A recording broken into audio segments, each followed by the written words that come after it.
Hello, good morning. My name is Musa Khalil Koma, the founder and executive director for Global Youth Network and the deputy chairperson of the TVET Coalition of Sierra Leone. I want to take this opportunity to welcome you all to the TVET Coalition World Youth Skills Day virtual event. And many thanks for making time to be part of today's event. Let me quickly take you through the agenda for today's event. But before then, please kindly keep on introducing yourself in the comment section. So our agenda for today's event is thus. Firstly, we're supposed to start with registration, which is ongoing. And of course, welcome and opening prayers, which I am partially doing now, doing the welcome, and we'll soon have the closing prayer. Immediately after that, we'll have a statement from the TVET Coalition. And also after that, we'll have a youth voice in AI and digital skills. And at 11:20 as well, we'll have AI to digital skills readiness statement. At 11:45, we'll have a presentation, which is learning AI and digital skills for free. And at 12, we hope to have skills lab showcase presentations. At 12:10, we'll have summary and expectations. And at 12:15, we'll be having our closing remarks from the TVET Coalition. So it's time for opening prayers, and I kindly ask all of us to observe a silent prayers wherever we are.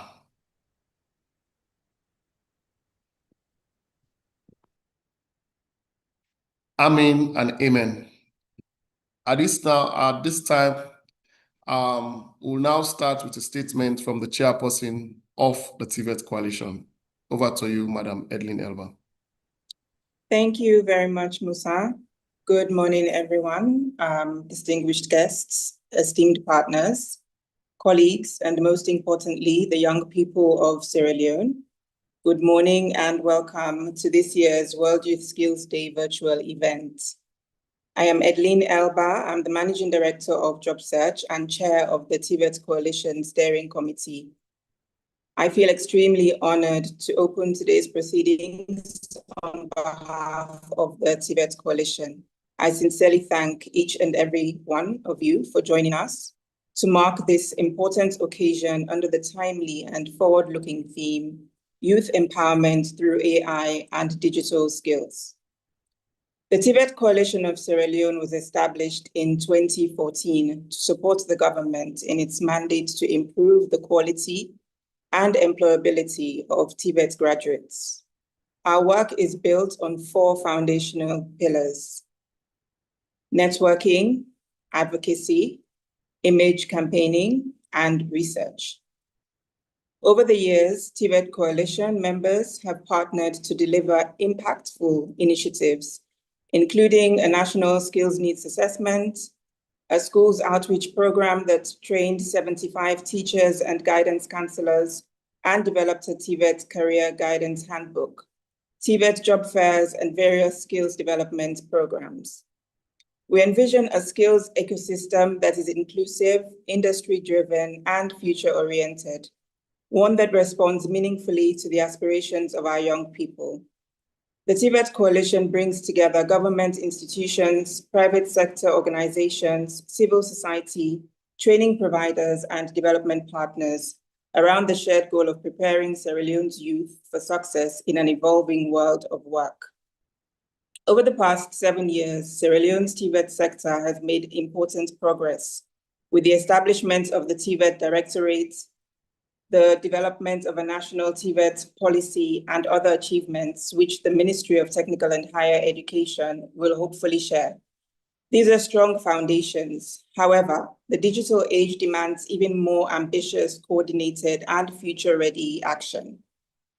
Artificial intelligence, automation, and the digital economy are transforming the global labor market, and we must ensure that our young people in Sierra Leone are not left behind. TVET is also a resource-intensive sector. Integrating AI into practical instruction offers promising pathways to reduce material costs while enhancing access to quality, interactive, and scalable training solutions. This is why the TVET Coalition is championing the integration of AI and digital literacy across our training systems, not as a luxury, but as a necessity. Our youth must be equipped not only to use technology, but to shape it as creators, innovators, and leaders.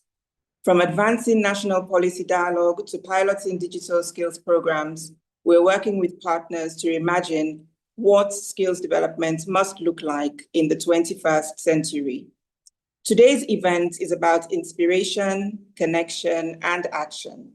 Our specific objectives are: one, to highlight the potential of AI and digital skills to open up new pathways for learning, work, entrepreneurship, and innovation; to showcase youth-led initiatives and success stories that demonstrate the transformative power of technology; build momentum for investment in future-ready TVET programs, particularly those that reach girls and marginalized youth; and to advocate for a national policy for AI and digital skills for TVET in Sierra Leone.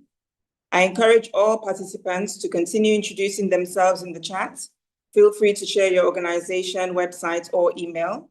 And we hope that this event would spark new collaborations, influence policy, and generate ideas that lead to tangible, lasting impacts.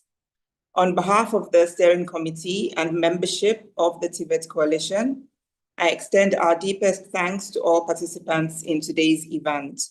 To our speakers, our facilitator, and the young change makers who will share their experiences, thank you. Your stories are the heartbeat of today's event. And to my co-organizers, Ms. Agatha Vandi of YWCA and Ms. Bintia Mansare of Africa HR Solutions, thank you for your dedication in putting this event together. Let us use this moment to renew our collective commitment to building a TVET system that is modern, inclusive, and transformational, one that places AI and digital skills within the reach of every young person in Sierra Leone. Thank you, and I wish you all a meaningful and engaging session. I'd also like to ask that if you're speaking, could you please put your camera on so that the people who are viewing from YouTube can see you. Thank you very much. On that note now, I will call on the TVET director, if he's here, to make his statement. Let me have a look. Okay, in the absence of the TVET director, I'll call on the acting president of the Sierra Leone Chamber of Commerce, Industry and Agriculture to make a statement. Mr. Oluni Robin Coker.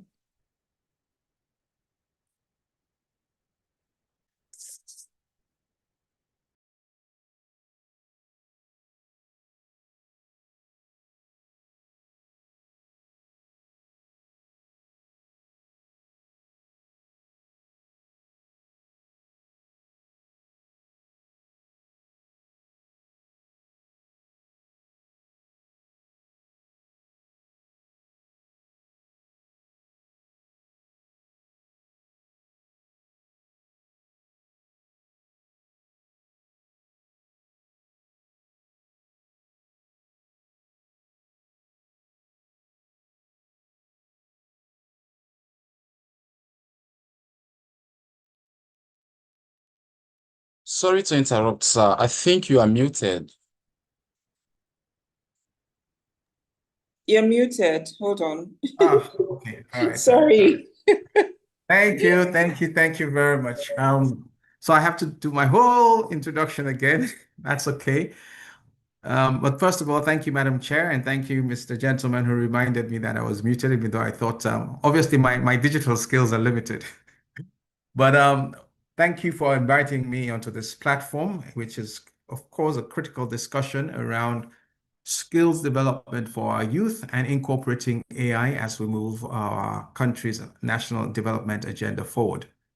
As president or acting president of the Sierra Leone Chamber of Commerce and Industry, I look at things through the eyes of what do we in the private sector need in order to grow the economy and meet all the tax and revenue collections that the government wants to achieve, to be able to pay for education, healthcare, human capital development, etc., etc. And one thing is sure, not everyone will find success through academic endeavors. In fact, some of the most successful people in the world have built empires relying on technical and vocational skills. In my family, I had a cousin who made his fortune as an electrician, not in Sierra Leone, though he started off in Sierra Leone and did quite well, but then he had the opportunity to move to the US and built himself a formidable business.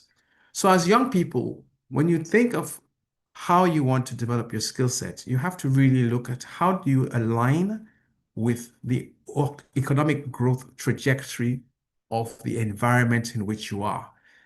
If you're in Sierra Leone, you have to think as what are the key priorities for government in terms of growing the economy, and how does the private sector help to drive those priorities? And it is the private sector, more so than government, that will depend on the skills of technical and vocational skills to enable the kind of growth we're looking for. If you look around you as you walk the streets of Freetown, you'll see that there's a lot of vehicles which are abandoned, cars, trucks, and you often ask yourself why. One of the reasons is because we have a dearth of trained auto electronics people, not electricians, but electronics. All these vehicles nowadays are enabled with computer chips, and therefore we have not trained enough people in that sector. We're struggling in a huge way, and that's why we end up buying 20-year-old trucks, or now we buy low-tech but fit-for-purpose Chinese trucks. Businesses tend to need skilled people more so than graduates. When I first moved to Sierra Leone in 2007, I remember the CEO of a mining company telling me his biggest headache was the operators of the heavy equipment. Not only were they hard to find, but when they had been trained, unfortunately, in a typical Sierra Leone manner, people think that they've done it for a year, so they're now experts, and they ended up wrecking his trucks. But that was a critical area of their business, heavy equipment operators. Skills do not hide. People with skills, well-honed skills, will always outshine graduates, particularly graduates with fake degrees and not a lot to offer. We talk about feed salon, and what comes to my mind is not so much the agriculture, the actual planting, etc., but it's more the skills around plumbing and electrical installations to enable irrigation and pumping activities. AI is a critical enabler of these processes, particularly in the design phase and the maintenance. In the electricity sector, we have something called a SCADA, which essentially allows you to track exactly what is happening on your electricity network at every stage. So if there's an outage on one pole, SCADA should be able to tell you you have a problem on that pole or in that transformer. All of these kinds of activities will be further advanced by the use of AI. And of course, AI is a double-edged sword. On the one hand, it can equip you. On the other hand, it can replace you. So to be ahead of the curve, you have to make sure that you're building your own skills, but also using AI to enhance those skills. Architecture. Not everybody needs to go to architectural school. There's a lot of people who do well by being draftsmen, by being able to lay out a floor plan and think like an architecture without necessarily going through the 7-year vigorous training that you get from architectural school. No, you will not build skyscrapers, but there's a lot more people building houses and warehouses that need proper design than there are building skyscrapers. So see AI as a formidable partner in everything that you want to do. I myself, as I'm talking to you, I'm trying to leverage AI to build out a business model which I've been thinking about for a long time, and I realize now I can get there much more quickly by making use of AI. My digital skills are moderate. I never did coding, but I'm willing to learn, and that's the most important part of digital skill development.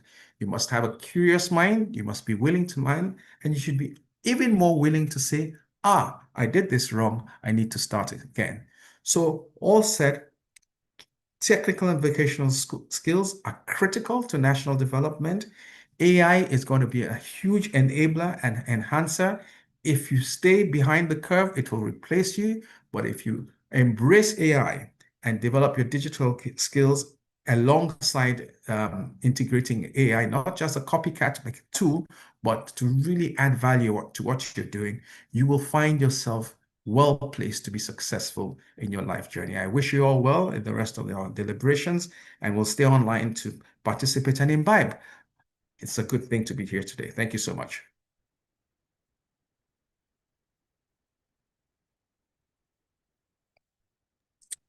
Well, thank you very much for that, Mr. Romikoka. You sure did redeem yourself and showed us that you know about the technology. You just have a few challenges from time to time. But that was very good, highlighting all, the skills that are required for the private sector and how important AI and digital skills are to the work that we do. So thank you very much for that. I'll now call on Mr. Victor Mwana. Okay. He's been having internet challenges, and I see that he's just left. So I'll call on Mr. Usman Toure from the Council of TVET Institutes for him to make his statement.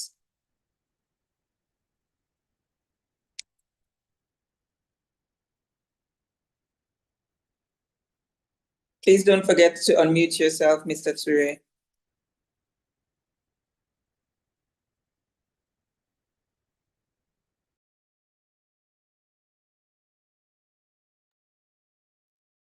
Hello. Go ahead, we can hear you. Morning. Okay.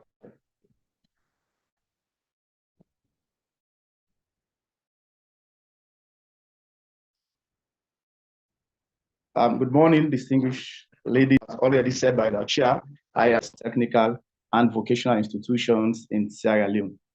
And I bring you greeting from our national president, who happens to be Madam Martha C. Kanabo, who is presently the High Commissioner to the Gambia. And I greet you all today, not just as the Secretary General of the Council, but as someone who carries the dreams, frustration, and limitless potential of thousands of our young people in Sierra Leone. And before I go forward, I just want to tell you a little bit about the Council. The Council of Heads of Technical and Vocational Institutions in Sierra Leone was established in 2001 with the primordial aim of coordinating and teaching management of TVET institutions in Sierra Leone. The Council is an umbrella body for all heads of technical and vocational institutions that is approved by the government of Sierra Leone. Before, it was through the Ministry of Education, but now through the Ministry of Technical and Higher Education. And the Council is governed by the National Executive, headed by the National President. Of course, the National Executive works in close collaboration and partnership with the Ministry of Technical and Higher Education, who happens to be the supervisory body, their ministry for the Council. And we also work with other line ministries like the Ministry of Youth Affairs, the Ministry of Labor, the Ministry of Tourism, and other agencies like the TVET Coalition that are organizing this all-important meeting, and the SLTU, the Sierra Leone Teachers Union, the NCTVA, Local Content Agency, and other agencies that are working for the furtherance of technical and vocational institutions in Sierra Leone. Our vision as a council is to set an effective and well-coordinated and professional TVET sector for sustainable quality middle-level manpower in Sierra Leone. Now to my point, I just want to be very much clear here that the future is digital and the future is powered by AI. And if we do not empower our young people, we are locking the doors for tomorrow. Far too many of our young people are stuck today, not because they don't have the knowledge, not because they don't have the ambition, but it is because they lack access. They lack access to connectivity. We all know that even for this meeting today, some of us are very constrained to be part of it. And so the young people are also lacking that particular part of the development of Sierra Leone, that is connectivity. And we also lack the digital tools. We lack relevant hands-on, future-oriented education that has to do with digital skills and that of AI. This, I want to say, must change. And if we are to grow as a nation, then I think we must change this particular mindset, and then the changes should be now.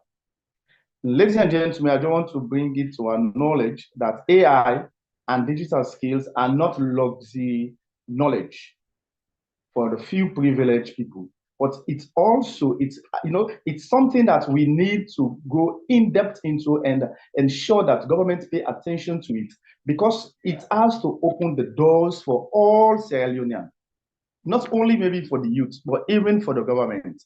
As the man from Chamber of Commerce was saying, that with AI, it helps in terms of development. And so we cannot relent to be left behind. That is why I'm so happy that TVET Coalition are coming up with this particular meeting, so that this will chart the way forward as to how us as our partners in development, the government itself, development partners, how we can come together to equip the youth who are the future for Sierra Leone. And as a council, we are not waiting. We are working currently with the Ministry of Technical and Higher Education to reform our curriculum and to retain instructors and to train them in AI and digital skills. Because if the instructors don't have the knowledge in AI or digital skills, they cannot pass it on. So we are working in close collaboration with the Ministry of Technical and Higher Education to see how best we can reform the curriculum to meet with the demand of the labor market. And our appeal to government is for government to make this a national priority. Thank God, I want to believe we have government agencies here or ministries here. Let them make this AI and digital skills a national government priorities. And to our business partners who maybe might be part of this meeting, I want to appeal to them to help build the bridge for the digital divide that is currently in the country, Sierra Leone, by supporting with resources, supporting with training. For us as TVET institutions, not that we don't want to do the training. Some of our colleagues don't want to do the training, but they don't have the skills, they don't have computers, they don't have connectivity. So we want to appeal to development partners to help in providing the resources that are needed, and also help to train the trainers also, so that they can also be part of this development. And also to the private sector, want to appeal to them to partner with us as TVET institutions, so that at least we are able to bring all of these AI challenges or digital challenges to the classroom, and then we start. The platform will have to definitely be. And finally, to my young and dynamic youth, I want to say that they are the leaders. You are the leaders of today. Let us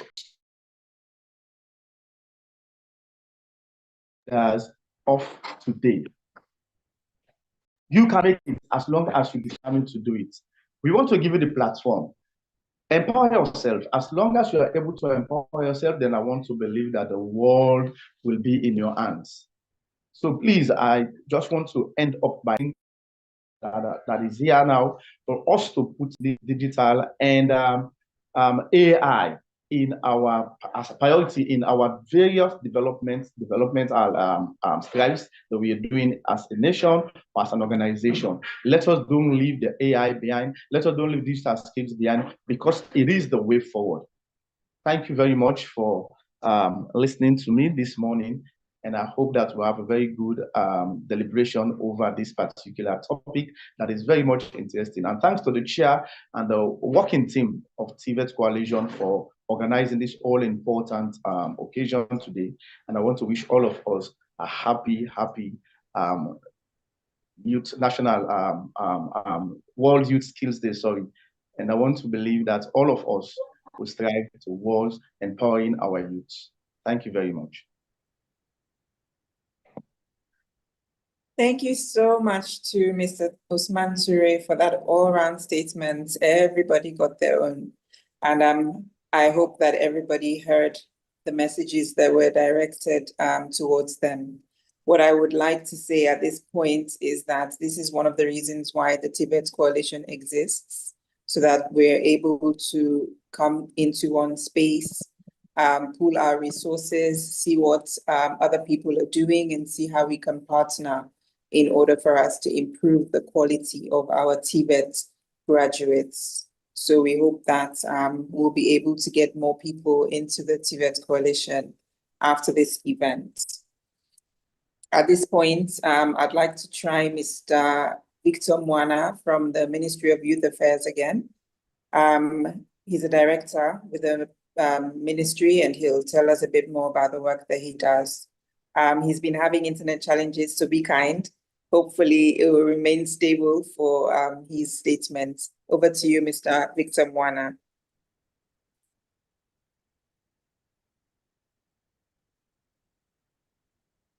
Please unmute yourself.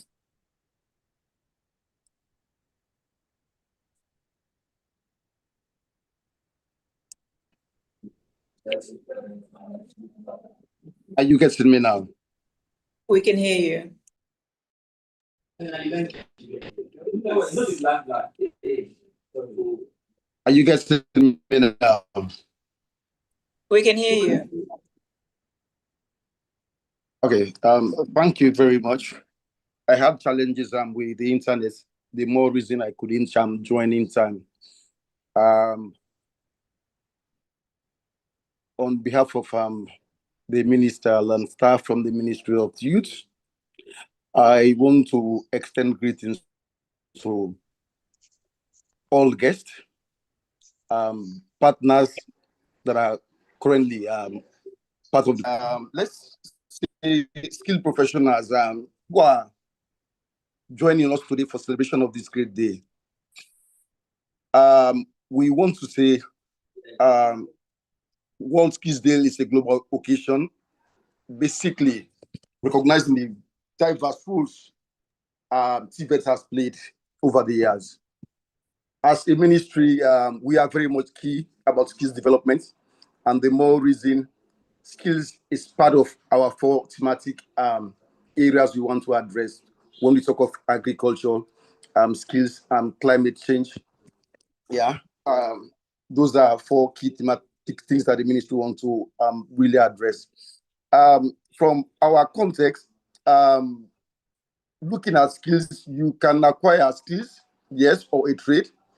It is not only for you, but we do think from an angle that it is basically getting the foundation for building oneself and personal growth.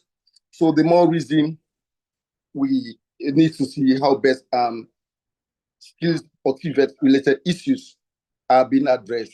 Basically, there are gaps, yeah, and those skills gaps are being addressed once the necessary skills is being acquired.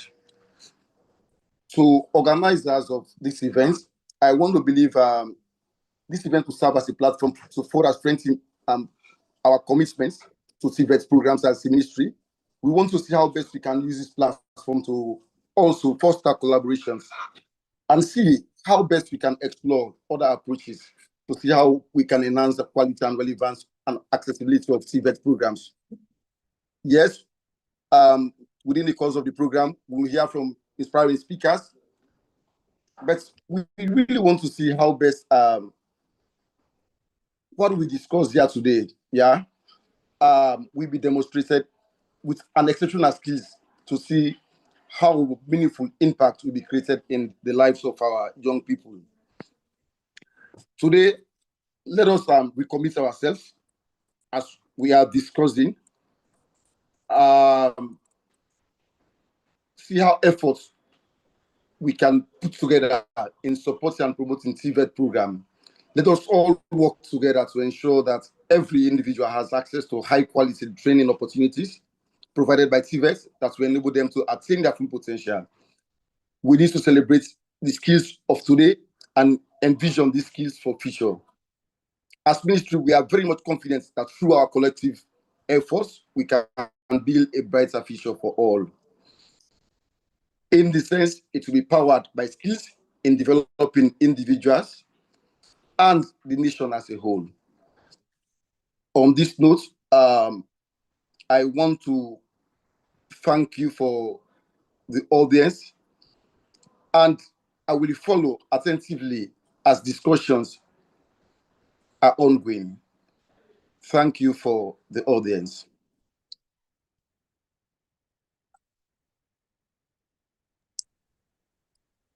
And thank you very much, Mr. Victor Moana, for that. Thank you to the ministry for always supporting us. Our next speaker is People. Lavetta. Please don't forget to put your video on and unmute yourself.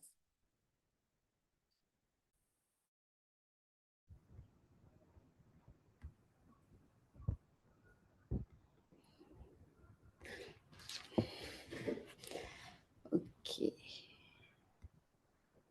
Good morning, everyone. I'm Lavetta Bangura, co-founder and operations lead of A-System. I hope everyone is hearing me clearly. Okay. Hello? We can hear you. Okay. It's an honor to be here today representing young people who are not just participants, but drivers of change in the digital and educational space.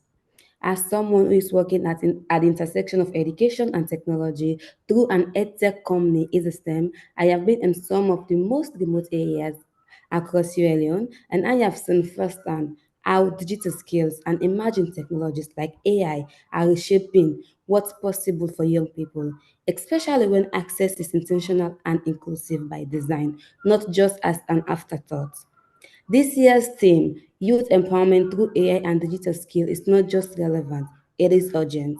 We are in a moment where the world is rapidly transforming. AI is revolutionizing industries, redefining jobs, and creating new pathways for innovation. But for young people in Sierra Leone to fully take part of this future, they need more than just inspirations. They need access to tools, to quality learning environments, to mentors, to opportunities that match their potential. We need to ensure that young people in our country are not left behind, creating the AI divide. Empowerment through digital learning starts when digital learning is not a privilege, but a right. When a child in a remote village has the same opportunity to explore coding, AI, or any digital creative skills as a child in the capital city. We are not just talking about upskilling jobs. We are talking about equipping a generation to solve real problems, lead with innovators, and build a resilient communities. So as we celebrate today, let's keep the momentum going beyond hashtags, beyond the headlines. Let's keep investing and scaling solution, inclusive platform, and youth-led innovation. Because when young people are empowered with the right skills, they do not wait for the future, they build it. Thank you to the organizing team for this opportunity to speak here today. Thank you. Thank you very much for that, Ms. Lavetta Bangura. And I'm aware of your work, obviously, and so proud of the work that you and your colleagues do as young people who believe in what they say. So we also hope that there are people here who are listening, who are able to support, who are able to help create even more impact on the work that you do. Having said that, is there anybody in here from the Ministry of Technical and Higher Education? I know I haven't seen the director, but has he sent a representative? If so, can you please make a statement? Otherwise, I'll move on to the stories from our young people.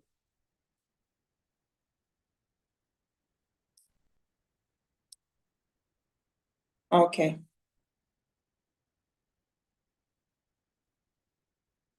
All right, I see Dominic, okay, you had left, but you just come back. So we'll start with you. Dominic Oladapo Tonad, I hope that's how you pronounce it. Otherwise, you'll correct me, I'm sure, when you come on. Could you please come and tell us about some of the work that you do using AI or digital skills?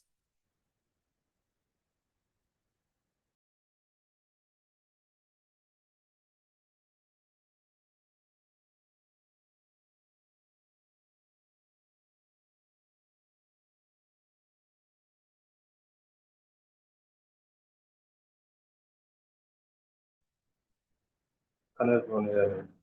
So, Dominic, like I was introduced,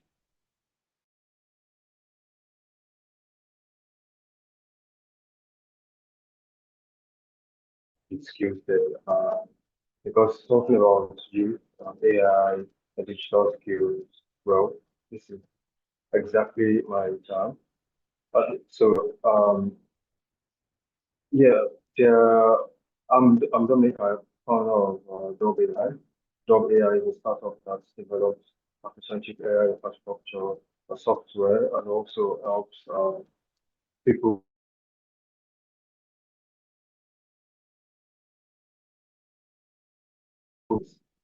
So we at Job AI, we believe AI should not feel like magic.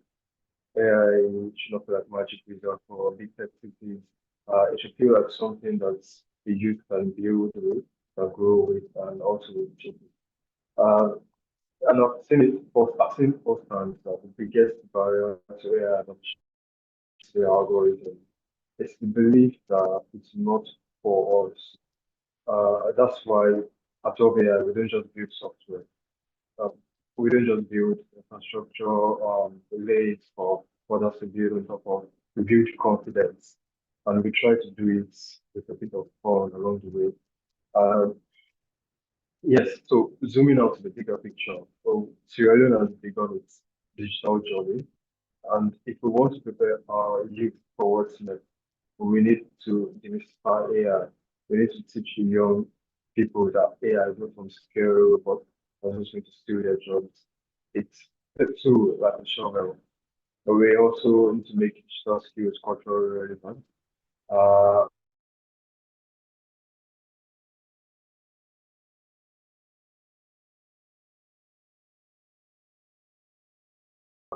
uh, who's better to solve our challenges rather than the people who live them? So we need to also promote youth-led innovation.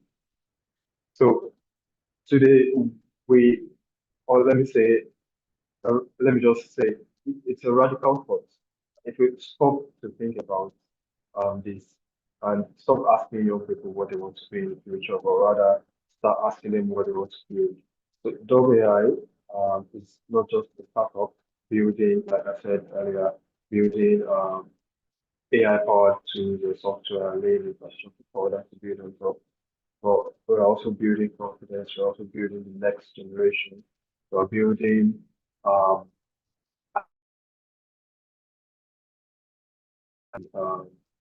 in Sierra Leone, and Adobe area proud to be part of the story, creating tools, conversations, and capacity for a future that is both digitally enabled and authentically African.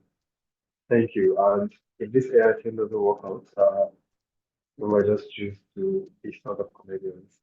Happy World Skills Day.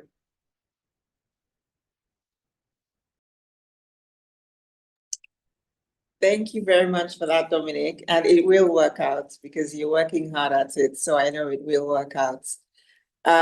Please put your details in the chat, in the Zoom chat, as well as in the YouTube chat, so that people will know how to reach out to you if they have questions about the work you do, if they want to know more about the work you do, they'll be able to contact you. So please put your email address. If you have a website, put that in as well. And just write a bit more about what it is that you do. We have two more speakers in this segment. I don't see their names, but they're probably using different handles. So I'll still say their names anyway. Is Mohammed Kamara here?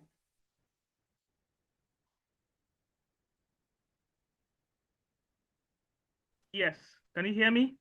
Okay, we can hear you. Please go ahead.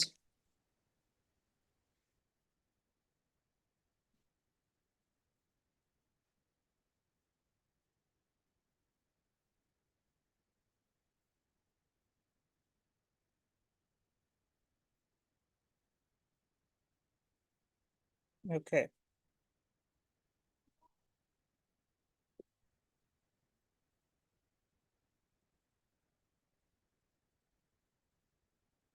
Hello, everyone. I am Mohammed Kamara, and I'm a proud Sierra Leonean entrepreneur and a founder of Sarako Foods. I am passionate advocate for African entrepreneurship.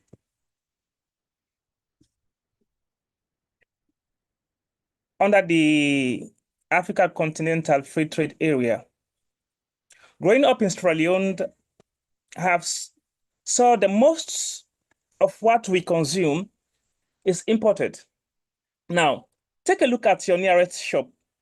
Majority of the food products you will see there are imported. From soap to rice, milk, tea, cloth, furnitures. Majority of these things are being imported into Sierra Leone. Now, local entrepreneurs struggle with production, branding, packaging, access to finance, and marketing access, especially across African borders. I've seen firsthand how we struggle as we, the young entrepreneurs, face a lot of obstacles, more especially market access. Can you hear me? We can hear you. Please go ahead. Can you hear me? We can hear you, Mohammed. Okay, all right.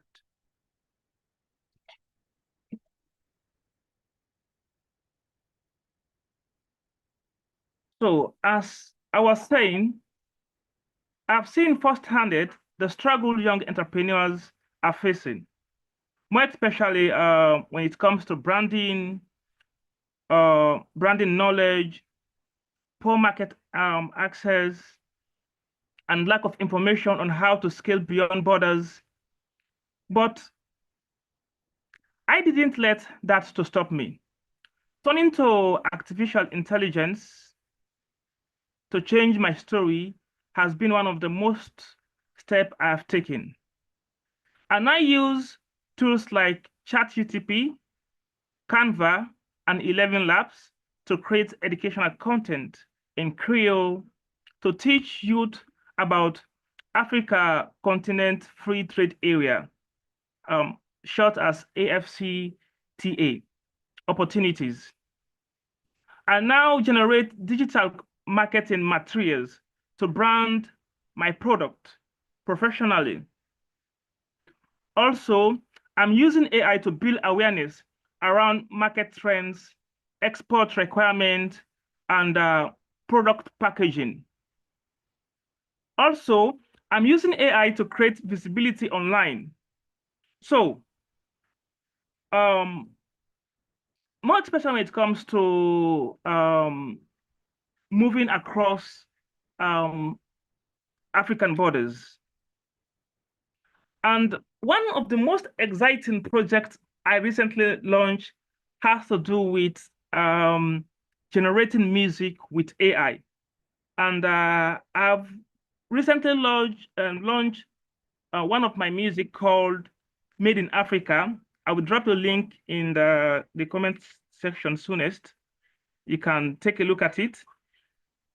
Using that AI tools to inspire pride in African production and entrepreneurship. And I believe with the right digital tools, African youth can unlock passive income, moving from informal hustle to formal, and also profitable businesses that trade across Africa. Now you can watch Made in Africa, that music, in this link. Let me drop it in the chat for you to see.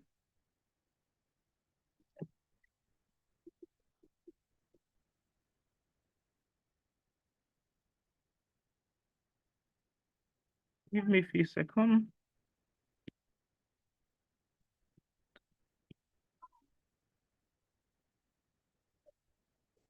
Okay.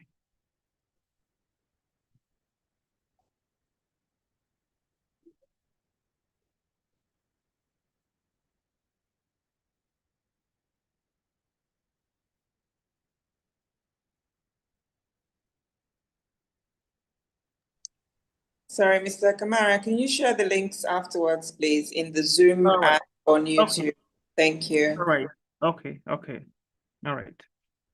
So as I was saying, AI has created a lot of impact in my personal life, in my business, and also I'm currently working on creating ebooks together with audiobooks in order to generate passive income to support my entrepreneurship journey. AI has enabled me to brand my product in a very attractive way. I produce honey together with coconut oil, and I've been able to use AI to create stories that has enabled me to sell my product to a large audience on Facebook, on TikTok, and also on Instagram. If you go on Facebook, you can search for Sarako Foods. Then you will see the content I've been creating. Also, you can search for Mohammed Sarako. I added the name of my business to my name as Mohammed Sarako. So you can also search for Mohammed Sarako and take a look at some of my content that I've been creating around entrepreneurship, business growth, investment, and a lot of other things. So AI has been has played a pivotal role when it comes to expanding my knowledge across the AFCTA, the African Continental Free Trade Area. At first, I've been hearing about the AFCTA, but with the use of AI, it has enhanced my knowledge about this free trade area. And currently, I'm working on one ebook that talks about this African free trade area, and the title of the book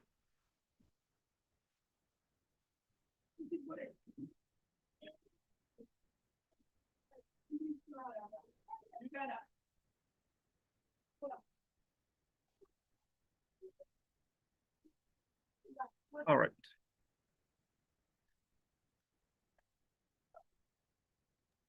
Are you still with us? Can you hear me? Yes, the title of the book was where you ended. Okay. Now is AFCTA blueprint. Now this blueprint has to talk about production chain from packaging, branding, distribution across Africa. It will talk about some of the challenges young entrepreneurs are facing when it comes to business across Sierra Leone and cross-border trades. It will talk about how we can navigate across businesses, how we can navigate businesses across Africa. And I will be using AI to create this ebook, and also I'll be using AI to distribute it across various platforms like 11 Labs audiobook,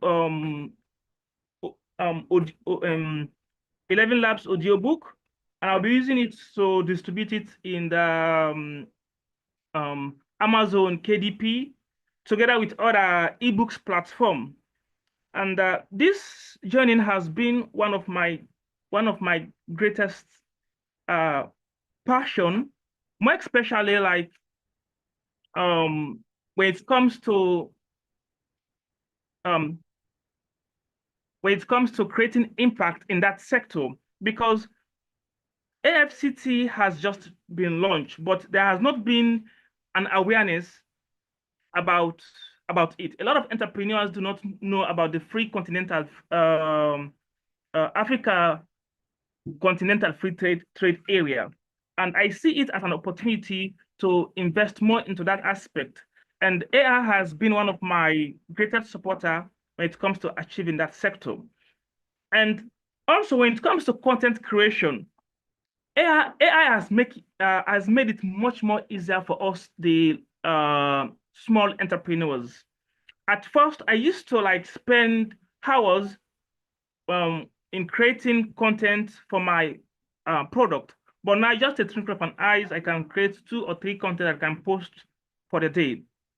AI has made it much more easier, more especially like ChatGPT, 11 Labs, CapCut, and other AI tools has made it much more easier for us, the entrepreneurs, to market online, to communicate with customers, to handle emails, and also it has made it much more easier to generate ideas around our business.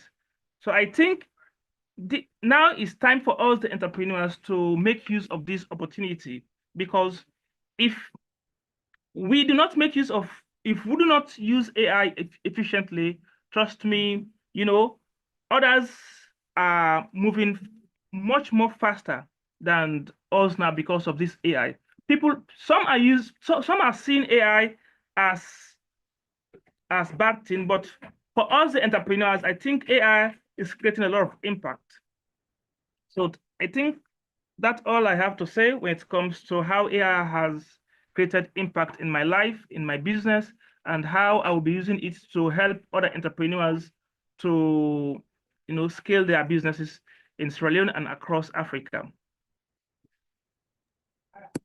Thank you very much for that, Mr. Mohammed Kamara. Please don't forget to drop the link in the chats, both the Zoom and the YouTube. I'm sure you haven't only inspired the young ones, you've inspired me as well, and I'm sure a few old fogies like me as well will be thinking about partnering with you probably to see how we can also use AI to move forward. The AFCFTA angle is a great one. A lot of more awareness needs to be done. And I know that the chamber would probably want to disseminate information to its membership and all of that. So you never know, there might be a collaboration coming up there as well. Wish you all the best in your endeavors, and let's keep in touch. Is Abraham Israel Kurma on the call? Yes, please. I'm here. Okay, could you please make your presentation? Yeah, thank you very much. I'm Abraham Israel Kurma, a proprietor for a primary school in Waterloo, and also I'm a communications lead for an NGO in Sierra Leone. But specifically, I want to share my screen as I'll be presenting on specific areas regarding the smart advocacy Sierra Leone. But I'm finding challenges, however challenging to share my screen.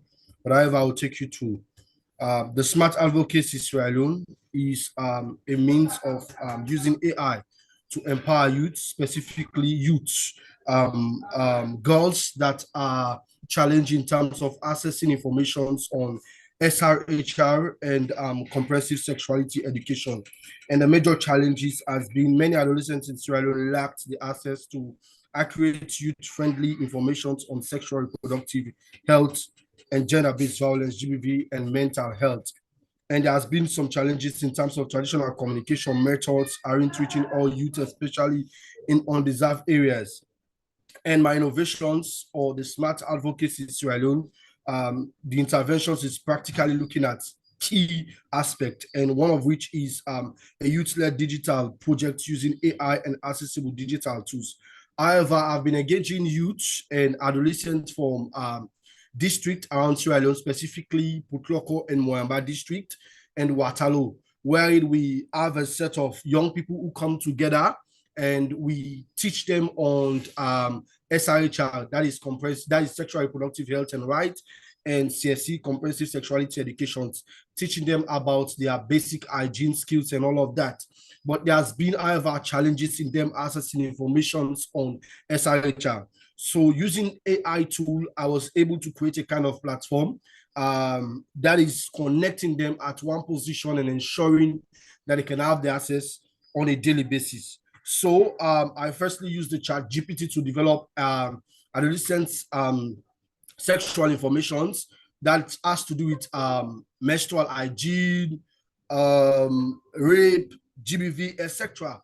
All of these notes were copied from ChatGPT and summarized for a 60-day training.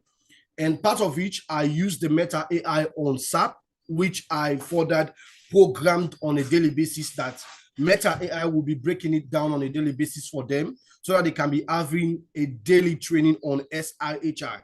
Then for my local trainees, who I consider as my peer educators, I encourage them to be using Canva to be developing flyers in order to be taking the kids through some visuals, as there are some children who are challenged in terms of having information using the actual teachings, but with visuals they can understand and they can navigate through. So it was, however, designed through Canva so that they can understand all of these basics. And also, I took them through some other aspect of some tools, which they used to develop videos. That is these cartoons using the Platogon.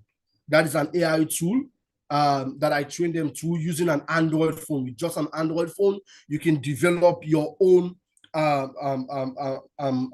animations using the SRHR messages, which I have developed in the general or holistic manual, specifically that I installed in their Meta AI on WhatsApp specifically. So that has actually transcribed something specific for them so that they do something like an animation video, 2 or 3 minutes on a daily basis of the messages they're going to be teaching the children for the week. That is part of the innovation. And also how it works, I've shared. The digital tools I've been using, as I said, the ChatGPT for the weekly message generation, the Canva for visual health designs, WhatsApp and Facebook, that is for youth network sharing. So what I do is they share content stories in terms of case stories or success stories.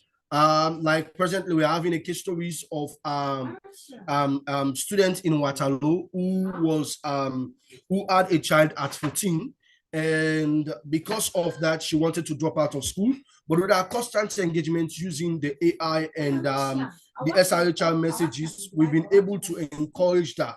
And however, she's now back to her learning. She's now in SS2, fully schooling again. So it's a kind of restoration pause.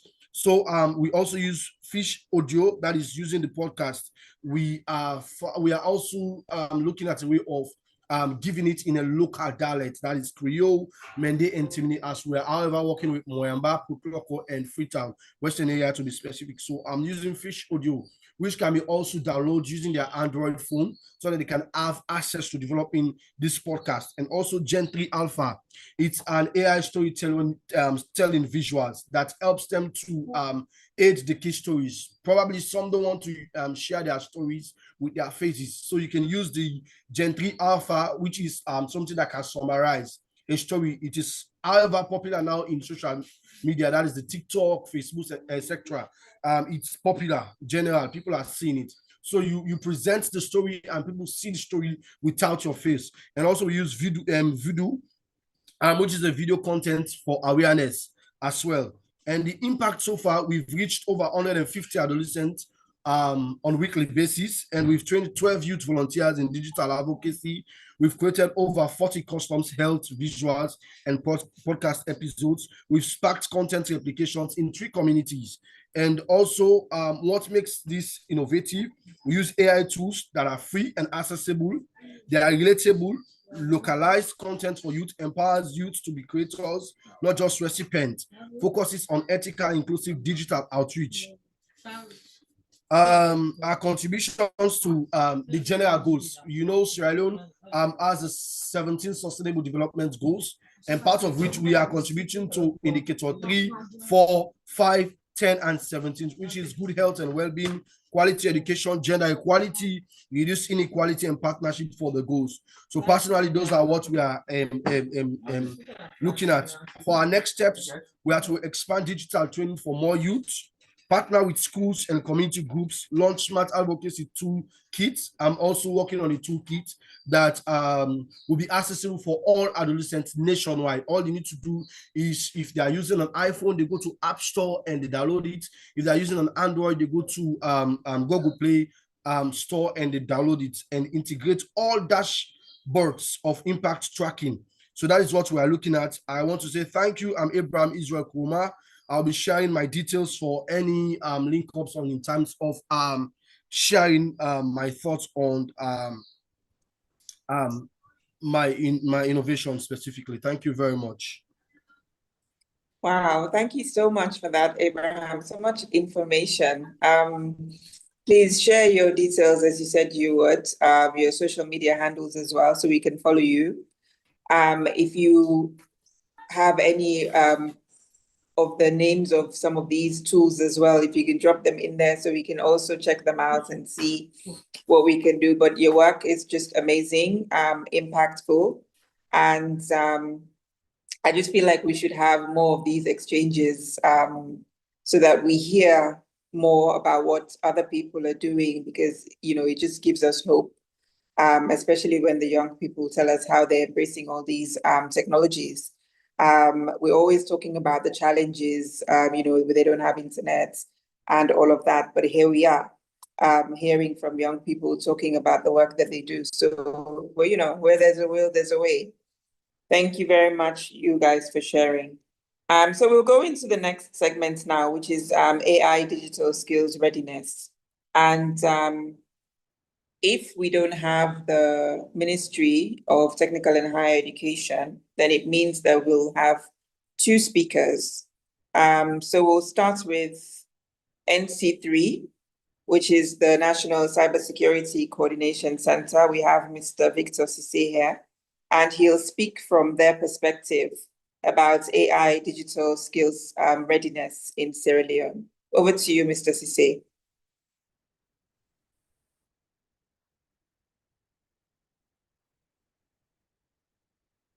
Hello. Hello, good morning. Can you hear me? Good morning. We can hear you. You sound slightly faint, but we can hear you. Okay, let me try this with mic. How about now? Can you hear me? Much better. All right, okay, that's good. Good morning once again, and good morning, distinguished guests, partners, educators, and most importantly, how are you in Sierra Leone? On behalf of the National Cybersecurity Coordination Center, I'm honored to join in this World Youth Skills Day 2025 commemoration under the timely and informative theme, Youth Empowerment Through Artificial Intelligence and Digital Skills. This theme is timely, it's visionary, and it is absolutely necessary. As we navigate the fourth industrial revolution, our youth must be modern participants. They must be leaders and innovators. And that leadership begins with equipping them with the right skills: digital fluency, cybersecurity awareness, and artificial intelligence literacy. As you've heard from previous speakers, how they're using artificial intelligence in their businesses to make sure they thrive in this competitive world. From NC3's perspective, Sierra Leone has begun laying the fundamental systems to enhance readiness not only for artificial intelligence and digital tools, but particularly so for safeguarding the digital ecosystem. Utilizing artificial intelligence and digital tools is a wonderful thing, and it enhances work, it increases productivity and all of that. But then, as National Cybersecurity Coordination Center, a statutory body established by an Act of Parliament to oversee all cybersecurity-related issues in the country, our core mandate here is to make sure that all Sierra Leoneans, including our youth, feel safe in doing what they do best in the digital world.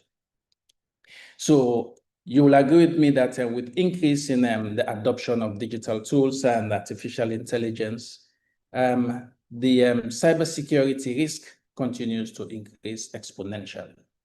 And this is where the National Cybersecurity Coordination Center actually comes in. As a center that has been established by an act and has been in operation for over 2 years, full operations over 2 years. We've engaged in a whole lot of activities just to ensure that one, we raise awareness amongst the 8.5 million people in Sierra Leone, that is the general public of Sierra Leone, including the youth. But then we've had specific initiatives that were targeted at the youth, specifically to the school-going children.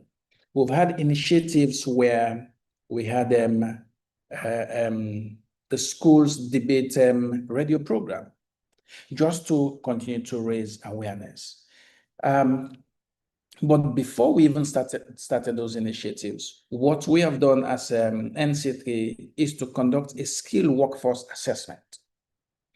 And in this skill workforce assessment, we call the different stakeholders in this country.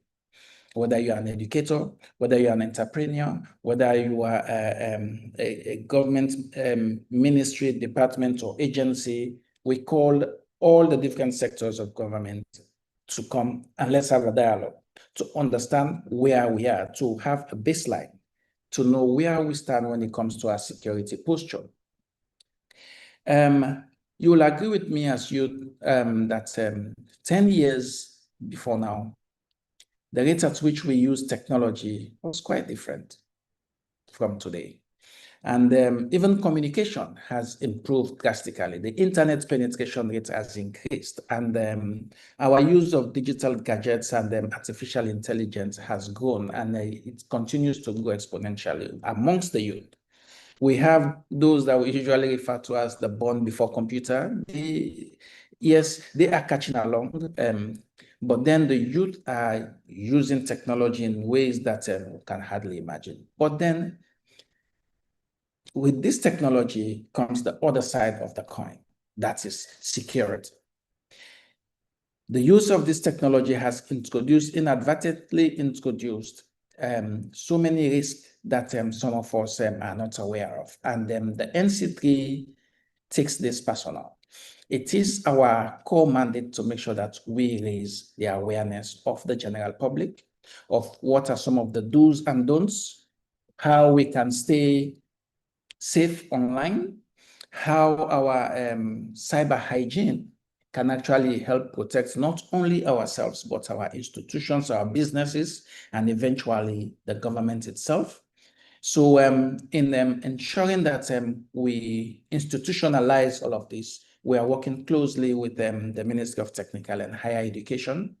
And one of the key interventions in that area is we have hired a consultant to actually develop a cybersecurity curriculum for both undergraduate and diploma, so that any tertiary institution in this country that wants to offer cybersecurity related programs will be able to do so using this curriculum. And we did not just stop there. We're ensuring that we do train the lecturers, the aspiring lecturers and would-be lecturers to deliver these courses. Why are we taking all of these steps? The fact of the matter is, besides the job creation that sits ready, because the job market is badly in need of cybersecurity engineers, of which our youthful population can take advantage of that. Besides that, we also have the other aspect of national security. You agree with me, most of you will agree with me, during the, the June 10 riot? It was our youth that were out there, but it was mostly due to misinformation. And these are examples of cybersecurity issues, wherein technology is being used to perpetrate a crime.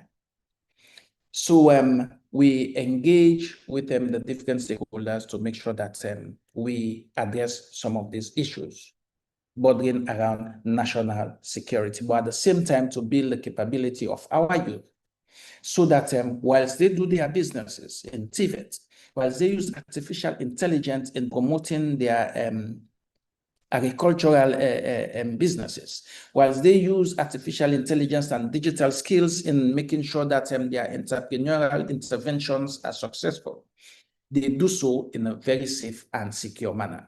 You don't want to wake up one morning, all of your investments has been wiped out in the digital space because of your cyber hygiene.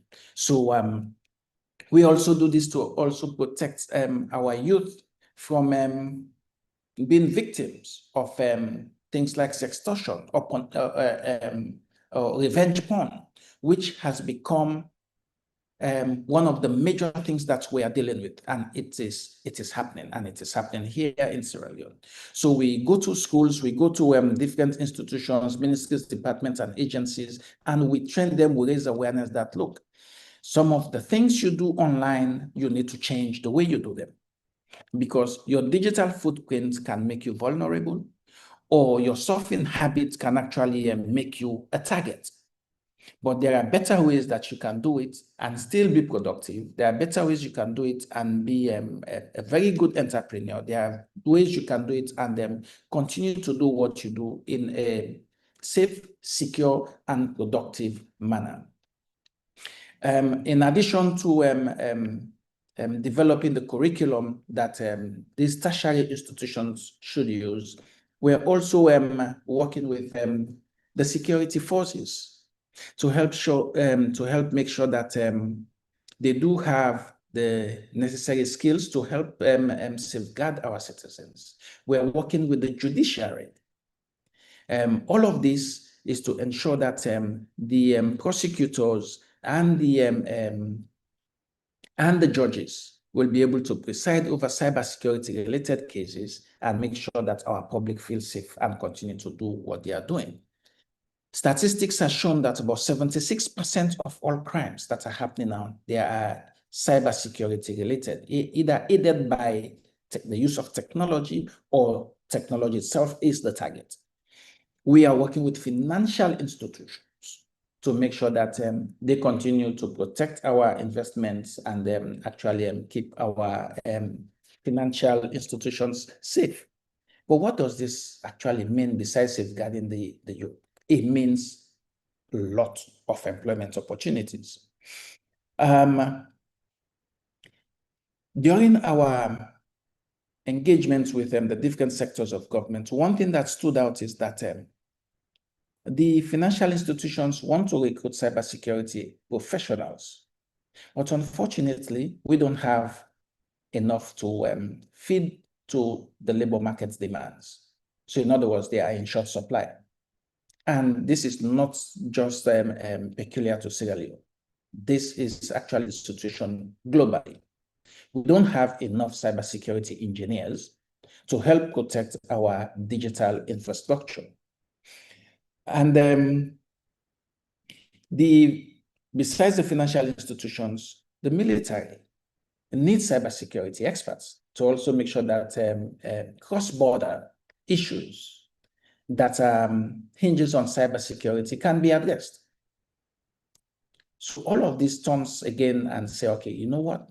We better work closely and even more closely so with the ministries of education that are producing the human capital to actually address the labor market needs.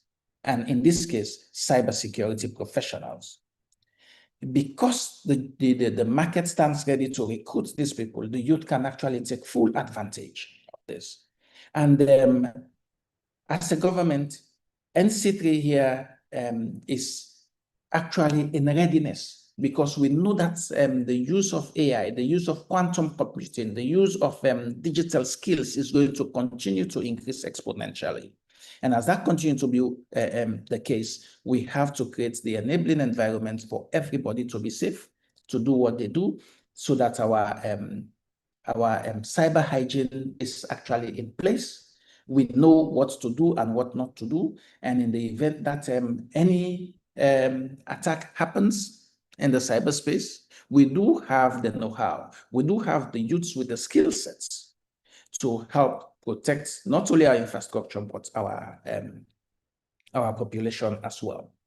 So on this note, I want to say a very big thank you to the organizers and the TVET Coalition. This is very, very timely for us, and they will look at more ways to work together so that we can reach out to the youthful population of this country, continue to empower them with the skill set that they need, continue to show them what the opportunities are out there, so that they will actually take full advantage of this. And these are some of the areas the job market actually stands up with. And those entrepreneurs, we want them to feel safe. They need to know what to do and what not to do when they are using these digital tools, when they are in these virtual spaces. Thank you so much for having this forum for us. And we look forward to a closer partnership where we can actually strengthen our youth. I thank you all. Thank you so much for that, Mr. Victor Sise. It was very informative. I hope that our people have been listening, taking notes. Personally, my foundation, the Upper Foundation and NC3 will start our 3-day Cyber Champion training tomorrow. We're basically training cyber champions, so they would also go out with the same message that Mr. Sise gave today, and probably even a lot more. So we're actually looking forward to that collaboration. So thank you very much for that. We'll now have Mr. Abdul Rahim Jallo, one of the directors at MOCTI, the Ministry of Communication, Technology and Innovation. Thank you very much for coming, Mr. Abdul Rahim Jallo. Over to you.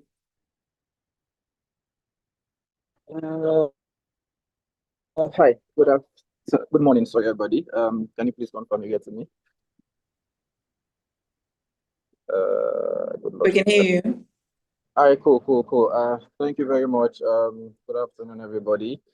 It's actually an honor and privilege to actually be here today. Thank you very much to the organizers for putting this together. I am Abdul Rahim Jallo, the Digital Public Goods Lead and AI Point of Contact at the Ministry, and also the co-founder at eSystem, wherein we are also developing AI solutions. So it's more or less quite interesting to see the conversation and the topic around the country's readiness for AI and digital tools for work and learning in TVET, because currently at the Ministry, we are actually conducting an AI readiness assessment for whole of country, with institutions being sampled across the government public sector. We have representatives of the private sector, academia, and also startups as well, more or less in the private sector and civil society. So it's actually a very, very timely conversation to more or less be hearing some of the key talking points that has been shed light on. So in terms of the policy environment for AI, it's more or less also interesting. So I was making this example a couple of weeks ago, wherein you have certain people more or less being like, oh, Sierra Leone is not ready to start having AI conversations because of we have challenges on X and C, but then you see the same person again, more or less going to ChatGPT and then start using it, which is quite interesting. I mean, we understand the challenges that implementation of AI has in Sierra Leone. Say, for example, you know, should be present for any country that wants to adopt, develop, and scale AI solutions. So you should have more or less the capacity, which deals with the AI talents that should be developed in the models, or more or less adopting the models that have been developed elsewhere to the local context. We should also have like contextual data, more or less open data sets that can be accessible to the general dev community, how we can actually have localized data sources, because for AI development, the moment you have that missing, you more or less have everything else wrong. And also very important as well is in terms of the compute aspect, which is really, really important. As to how you can have like enough compute for training the models, enough compute for running actually these models for inference. So more or less for me to more or less break it down, it's about how you can tell even say ChatGPT, for example, how can I do a letter, and ChatGPT responds to you. So all of those actually cost compute. So we understand the challenges that are currently around that. So that is why the ministry currently is focusing on in ensuring that the fundamentals are actually available for the country to develop develop AI solutions. So currently at the ministry, quite recently, we have put together the AI framework for AI program management in the country. And one of the key pillars in that actually is talent development and capacity building, which I think feeds extensively into the discussions at hand. So it does not only outline how we can focus on capacity building for the traditional sectors, or say for only traditional universities, but as to how we can ensure that youths both in and out of school actually are well trained in utilizing some of these skills in terms of using AI, in terms of even how having foundational knowledge on even developing some of these systems. So all of those are things that the ministry have currently outlined, and we are actively working towards with partners as well on that. So in terms of the AI framework for program management, we have 8 fundamental pillars, which more or less addresses all of the challenges and the way forward for AI development in the country, which also feeds into investment mobilization, which is really, really important, because one of the fundamental tools I think we can't shift away from is how capital investment is really, really needed in terms of having the enabling environments of itself to develop some of these solutions, or even using them. So as well, even before the whole conversation started, I think a lot of people have been more or less missing the point, or I would say the conversation around AI became mainstream with the launch of large language models like ChatGPT and the like. So you'll see some people say that, oh, AI started with ChatGPT. So even before that, the government of Sierra Leone actually, through even the Directorate of Science, Tech and Innovation, already outlined through the National Innovation and Digital Strategy document, which is the NIDS document that has more or less taken now 5 years. So during the recent tech summit, we had a review on that. We are in some of the progress that has been made based on the strategy developed, we are outlined. So one of those key areas was how we can more or less ensure that we have a whole of country approach towards the development of AI, and Sierra Leone can serve as the central point for AI development. So more or less the country as an AI lab.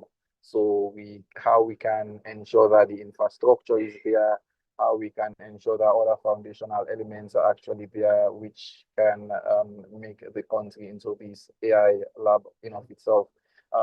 Obviously, there are a couple of challenges which we have notes from that, and which we are currently working towards improving. And so, yeah, progress is actually been made in all areas. So another key documents as well in terms of the policies and strategies in place is in terms of the National Digital Development Policy, and coupled with that, the National Digital Development Strategy as well, which has several pillars in terms of how certain infrastructural gaps, for example, can be addressed, how certain gaps in terms of capacity building, as more or less alluded to earlier on, not only in terms of the traditional settings, but how we can also ensure that people pursuing technical and vocational skills can actually be trained in having some of these skills as well. And even quite recently, the ministry has been working with a couple of partners, both internationally and locally as well, in pursuing language translation. For example, we have the group called Farmerline. So Farmerline have an MVP for the Creole language translation model, wherein we are trying to do a text-to-text, text-to-speech for English to Creole. And quite recently, we also have like discussions with NLP Ghana.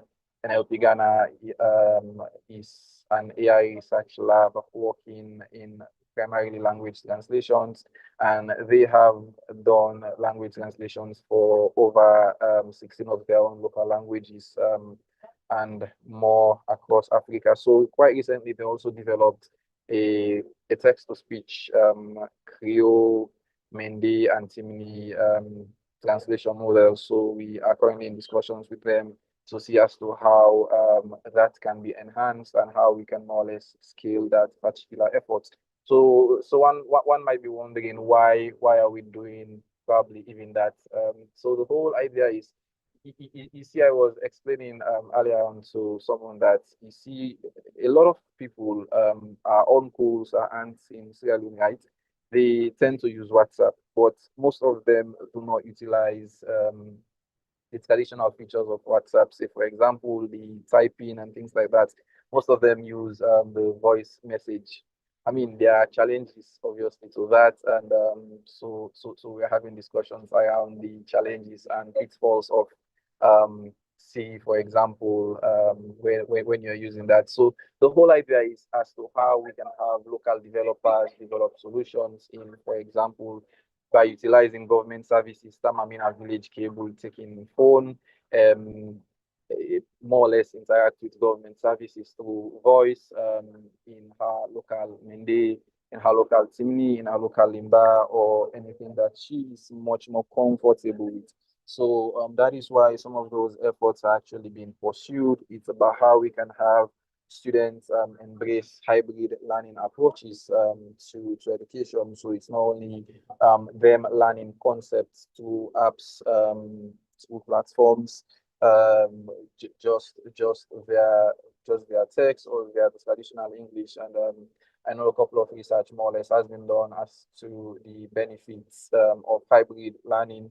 So it's about how you can get them to understand certain concepts in their local languages. So I think that is something that would really be a game changer for the Sierra Leone ecosystem in general. So in terms of policies as well, so as we know, when talking about AI, certain more or less data is the fundamental aspect. So all of that. So the ministry is also working with partners, working on the data protection bill. So that is currently being pushed as well, together with partner ministries. So the ministry primarily on our own, we are currently working on the data governance bill as well, which will more or less set out the foundational layers for in terms of how we govern data. Just 1 minute. I can't please. Sorry. I'm currently at a medical center. So yeah, so it's about how we can lay some of those foundational elements together. So in terms of even capacity building as well, during the recent tech summits, the ministry has over 6,000 plus applications from young people all around, from those who were in school, out of school, pursuing technical skills, vocational skills as well. All of them more or less had interest. So the good thing which came from the summit was last year we realized that it was more of government people just talking about policies.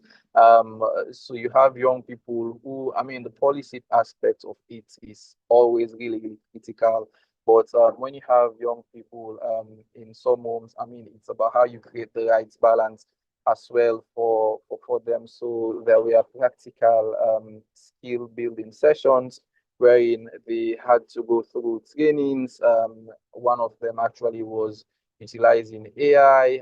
So for research and learning, they had practical sessions around various other topics, which were really, really quite interesting for them as well.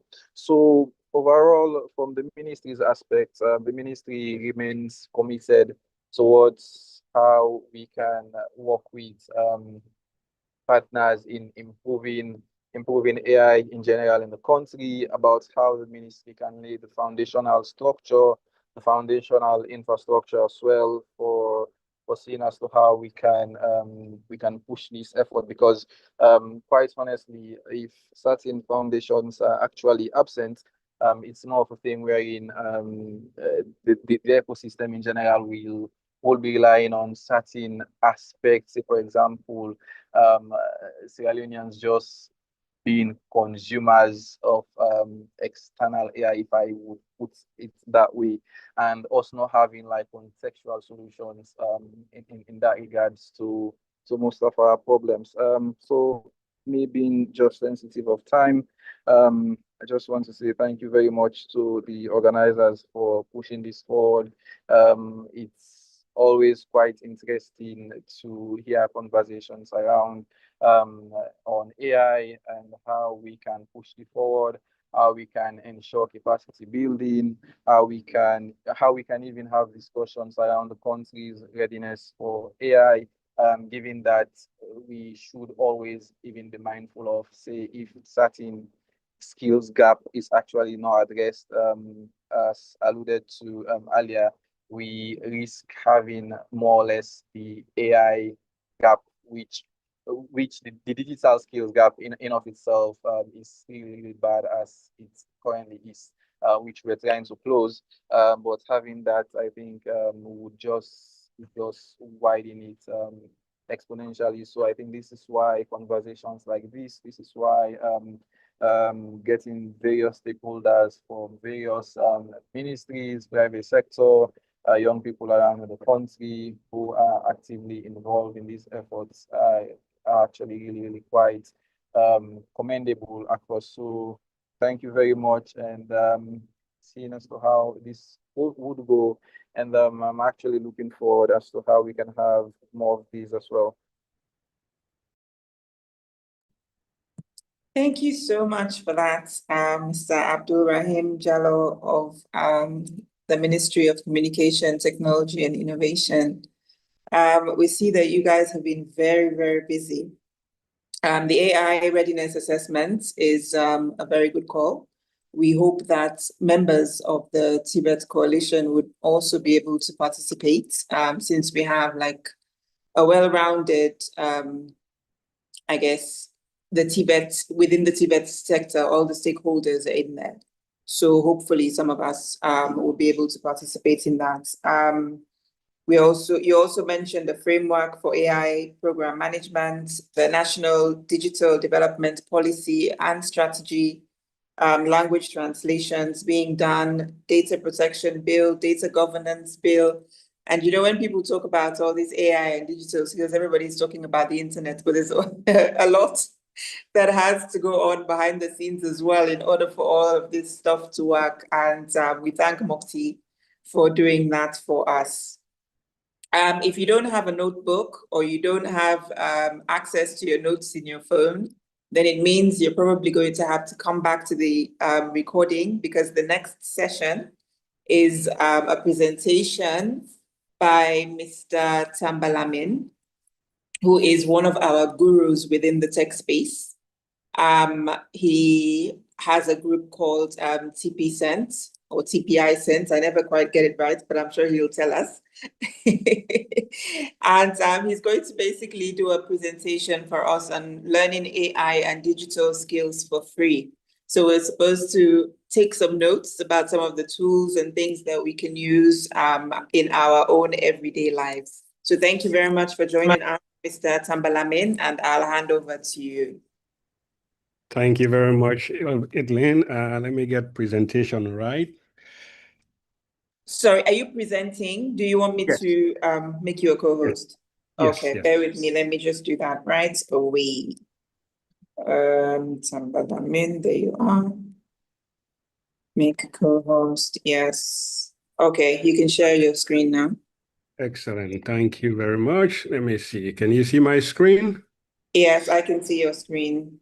Perfect. I'm going to try to do this justice. Interestingly, this is a 1 hour master class that I had prepared. So I'm going to try to crunch it into 15 minutes, but the slides will be left behind. Wow. So you will have time to go through the slides on your own. And hopefully the techniques you're going to learn here today will help you summarize the slides in another 15 minutes to get it all. So let's start very quickly. So why AI? What's the purpose, or why are we here talking about AI in the first place, right? We are talking about AI right now because one, AI is fast, AI is already accessible, and it is scalable. It's already in our phones, it's in our browsers, it's in the apps that we use. It's in your WhatsApp, it's in your Facebook, it's already everywhere, right? And people who have adopted AI early enough are basically gaining a massive edge over those who have not. It's like back in the days, if you have internet and the other person does not have internet, you are way ahead of them in many different ways. AI is like that. This is why we are talking about it right now. Here is another reason, right? AI revolution is right now here. It's not in the future anymore. It is ready, right? AI is incoming. It's already here. We use it today at work. As a professional in the IT field, for the past 3 to 4 years, I have been using AI in my everyday official work. And a lot of people that are probably in this call as well have been using AI in their official work in one way or another, right? Your competition is already using it if you are not using it, especially if you are a business or if you are starting a business, right? So let's go through this again. Why really AI matters and why does it matter right now? In 2024, there was this research, and that research shows that AI users are 10 times more productive. And I'm going to show you an example of how you can do that. In 2025, AI has now become the standard. It's not an option anymore, right? Companies are making AI tools available to individuals, to their staff, so that the staff can work faster, much more efficient, and a little bit more accurate compared to the past, right? So it's your choice. You can either join in now, start using it for free, or you'll be left behind, right? So every job is now also becoming an AI job. If you work in the service industry, you are going to be using AI to some extent. So there is no need not to do it. This is why we are going through it. And also the cost, right? So what happens if you don't act? What is it going to cost you if you don't learn AI or if you don't start using AI now? Simple. Others are going to solve the problems that you are trying to solve faster. You might take 1 month to solve it. Someone is going to solve it in a day or two by leveraging AI, which means your product is going to be delayed by a month. Somebody else is going to come in front of you and get the product out, and you're just not going to get the customers. So you have to act now. So now let's go to the basic. What is AI really? First, AI is not a robot that's going to take over the world. Let's just clear that. AI simply is a smart software that learns patterns, right? It sees stuff, it hears stuff, it has all the 5 senses that we human beings have, right? AI can basically think and autocomplete for everything, right? It's a super powered autocomplete for everything. Back in the days, if you just started using Microsoft Word, and Microsoft Word is autocompleting words for you when you type, you think it's magic. AI is like that as well, right? AI can be used to predict text and it can also be used to create art. The picture that you saw in the background when I started this presentation, that picture was created by AI. If I don't tell you, you probably wouldn't know, right? But AI can also create art these days. What's the difference between AI and generative AI, right? AI, what I call traditional AI, is basically the AI that recognizes patterns like spam detection, recommendations, right? It analyzes data, it detects fraud, it does medical diagnosis. This is the traditional AI. We've had this for almost 20 years now, right? It's been used behind the scene. A lot of us did not know that. Generative AI, it's the new AI that basically creates new content. And what is the type of content that it creates? Text, images, and code. Three big examples are ChatGPT, Dale, and Midjourney, right? So the difference between reading and writing is basically what generative AI and traditional AI is, right? Traditional AI is more about reading. Generative AI is more about writing. What are some of the essential vocabularies that you need to learn about AI if you want to become an AI pro and speak like an AI pro? LLM, remember that, large language model. That's basically the brain behind every generative AI that we use today. Every generative AI have an LLM behind. That's the brain. Prompt. The prompt is basically your question or the instructions that you give to the AI. And you give these instructions using natural language. Natural language that you will speak to a human being and the human being will understand. You will ask the AI, you will prompt the AI with the same natural language and it will understand it. And then you have this other term, hallucination, right? This is basically when AI makes stuff up, right? AI will tell you the wrong answer and will also defend the wrong answer with evidence, right? Because it's a machine. It does hallucinate, right? And then training data. Training data is basically information that AI learned from. So somebody else was presenting and talked about data. Everything AI is doing, it's all about data, right? Somebody had to train those LLMs using data. So data is very important. Data is what is used for your context, right? So keep these 4 words, you will start to master AI and you will start to talk about AI in a very smart way. What does the AI landscape look like from a company standpoint? There are 5 big players in the market today. You have OpenAI, which is actually the company that popularized generative AI, and that is the company that owns ChatGPT. It's the largest one. ChatGPT today is the highest populated, the most downloaded app. You have Google also. Google AI is called Gemini, and then they have Bard as well. They have different types, right? And then you have Microsoft. Microsoft is the same company that produces Microsoft Word. We know them. They are also a big AI company, right? They have their own product for businesses like Copilot. I'll show you an example of that. And then you have Anthropic. Anthropic is another company that also has an AI, and it's called Claude. And then you have Meta, which is basically Facebook. They also have their own AI, and they call that Llama. These are the 5 major players from a company standpoint. This is how their LLMs stack. If you think about them from free and from a limited standpoint and all of their strength, it stands like this. So ChatGPT 4 has a limited free tier, but Claude, Gemini, and Perplexity, for example, have free tiers. You can use all of this for free, right? If you want to use AI for writing or for doing analysis, you can use Claude, right? For research, you can use Google, right? For research again and finding sources, you can use Perplexity. I use Perplexity today as my search instead of Google, and I'll show you an example of how that works, right? What are some other AI tools and their functions that you can use them for? There are lots of different tools. You need to use the right one for the right purpose, right? If you are looking for AI tools for writing content, you want to use ChatGPT, you want to use Claude, you want to use Jasper, you want to use copy.ai.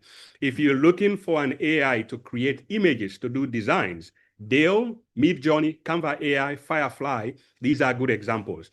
You want to do research and analysis. You have Perplexity, you have Consensus, and you have Illicit, right? If you want to do video and audio creation, you have Runway, you have Descript, you have 11 Labs. If you want to do coding, right? Or you want to automate things, right? You have things like GitHub Copilot, you have Cursor, you have Sapient, right? These are the different tools, and each one of them are used for different functions, right? So AI is already, like I said, being used today in the tools that you use. If you are already a Gmail user, there is AI built into it. There is a smart compose built into AI that finishes sentences for you as you type, right? There is a smart reply built into Gmail already today. There is a priority inbox wherein AI can sort your emails based on the most important ones. It puts them on top, and the ones that it detects as spam, it puts them away. If you use Microsoft Outlook, same thing. You have suggested replies, you have focus. Just focus a little bit on the screen. You will see all these new AI tools in the tools that you use today, every day already, right? When AI can help and when it doesn't help, that's also very important to know. AI excels at creating your first draft and brainstorming a topic. It also excels at summarizing long content. It excels at recognizing patterns, right? And doing repetitive tasks. AI still struggle with final decision making.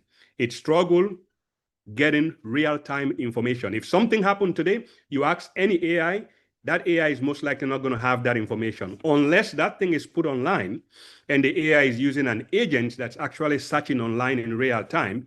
The AI will not have any awareness of that, right? AI also doesn't have emotional intelligence. This is debatable because some of them are getting a lot more emotional now based on the training. But for now, we can say it doesn't have emotional intelligence, right? AI also, hold on 1 minute. Okay. Original critical thinking. AI also doesn't have original critical thinking. Some people will debate around this as well. So how do you use AI? Let's spend the next 5 minutes. Hopefully I'm on time, almost over, right? Pick one tool, start with one tool. You can start with ChatGPT, it's free, or you can start with Claude, it's also free, right? Try one task, try to summarize a long text of email and see what you get after that, right? Write a better prompt. For example, when you are writing a prompt, you want to be very specific and you want to give context, right? So try those things. Iterate. When you write the prompt and you ask the questions, refine the questions and iterate. Sometimes even with humans, when you ask the human a question, they might not understand and they might need further context. They will ask you, can you clarify? What do you mean by this?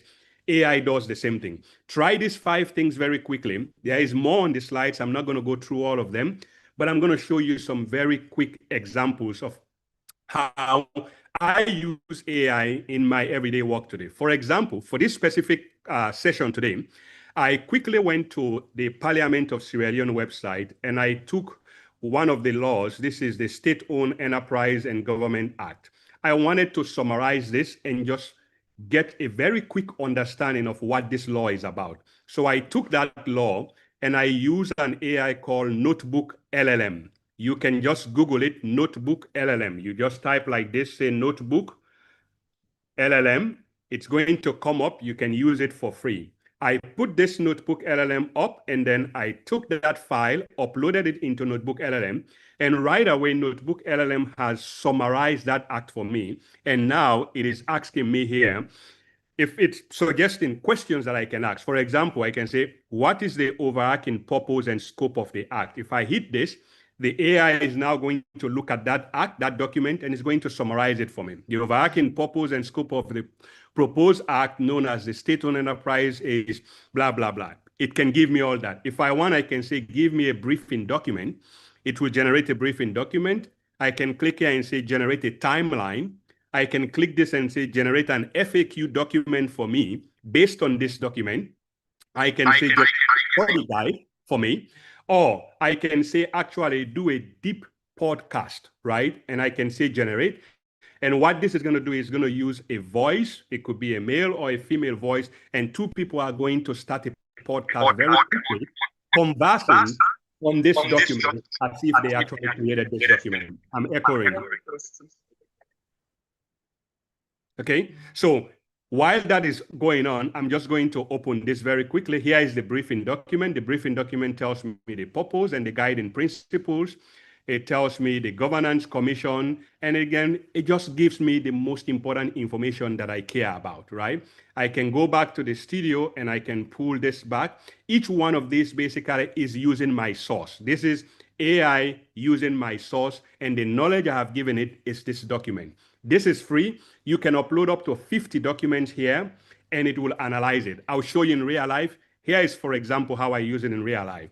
When I have meetings with people, I get documents from those people. I will take all of those documents and I will upload them here. And based on this, it will analyze everything for me quickly, and I will take that, summarize it, and then get back to those people. I even use it to look at my taxes in the US, right? My tax return. I will take all of my bank statements, all of my information, feed it into it, and then it will break it down and summarize it for me. It will tell me how much I have spent on food, how much I have spent on this, how much I spent on that. And then I will then use that to actually submit my taxes and all those other things. When you think about it from from a chat GPT standpoint, here is how I use GPT, right? I create my own GPTs. For the free one, you cannot do that, but you can do the questioning. For example, if I'm going to do a presentation somewhere for the first time, and I want to basically prepare myself, I can basically create a very quick chat, GPT, to basically help me to do that. But I'll show you one specific one that I use here frequently. This is called Write For Me, right? I use this Write For Me to basically write. I can say, for example, now say, write a short Facebook post about TP Group. I've given it some context already behind the scene, but this is a professional writer. It's basically a fine-tuned version of ChatGPT that has some knowledge about the company, what the company does, and I can ask it a lot of questions and it can answer those questions as well.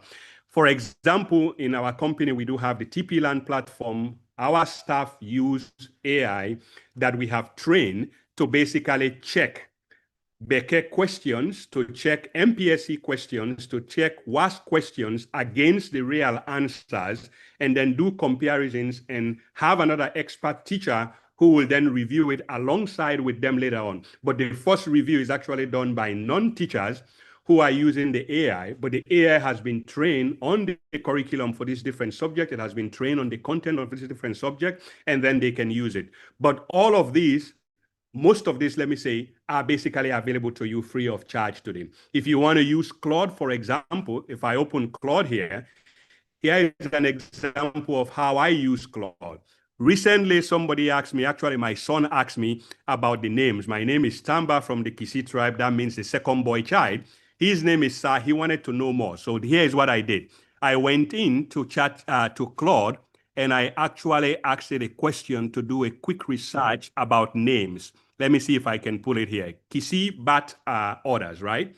And then once I did that, it went out and it did the research and it prepared the research document for me. And here is the result that it prepared with sources. It actually cites the source where it pulls the information that it used to generate this report. So essentially, there are lots of free tools that you can use today to basically get better at AI. I have all of them in this slide. Time is over. I will hand over this slide right now. I will share this. It will be publicly available, and you will be able to download this slide, go through it. There's a lot more information in it than what I presented here. You will see links about different AIs, the ones that are free, the ones that are paid, how you can use them. There is even a small curriculum here on how you can actually become an AI expert by following that curriculum one by one, one by one. So I'll pause here. This is for one example of that. Daily AI workflow example, how you start. 7 a.m. I start with this, and then I start with that and that. I also use it today personally to summarize my meetings. Like this meeting that we are having. If I created this meeting with our Zoom, we have a Zoom AI that we basically summarize the entire meeting for us and send us a report that looks like this. So we don't need a separate note taker. It listens to our conversations, take the notes and send it. And so far, we've used this for about almost a year plus. I'll say it's about 95% accurate. In fact, more accurate than when we put somebody taking the notes. So I'll pause there and I will share this slide. Thank you very much, Elaine, for this, and thank you all for listening. Thank you. Could you please help us to go back, or do I just need to remove you as co-host? I think. Okay, I think we're back. Yeah. Yes, we're back. Oh, wow. Thank you so much for that, Samba. So much information. Yes, he's dropped the link in the Zoom. I'll also put it in the YouTube when I'm done here.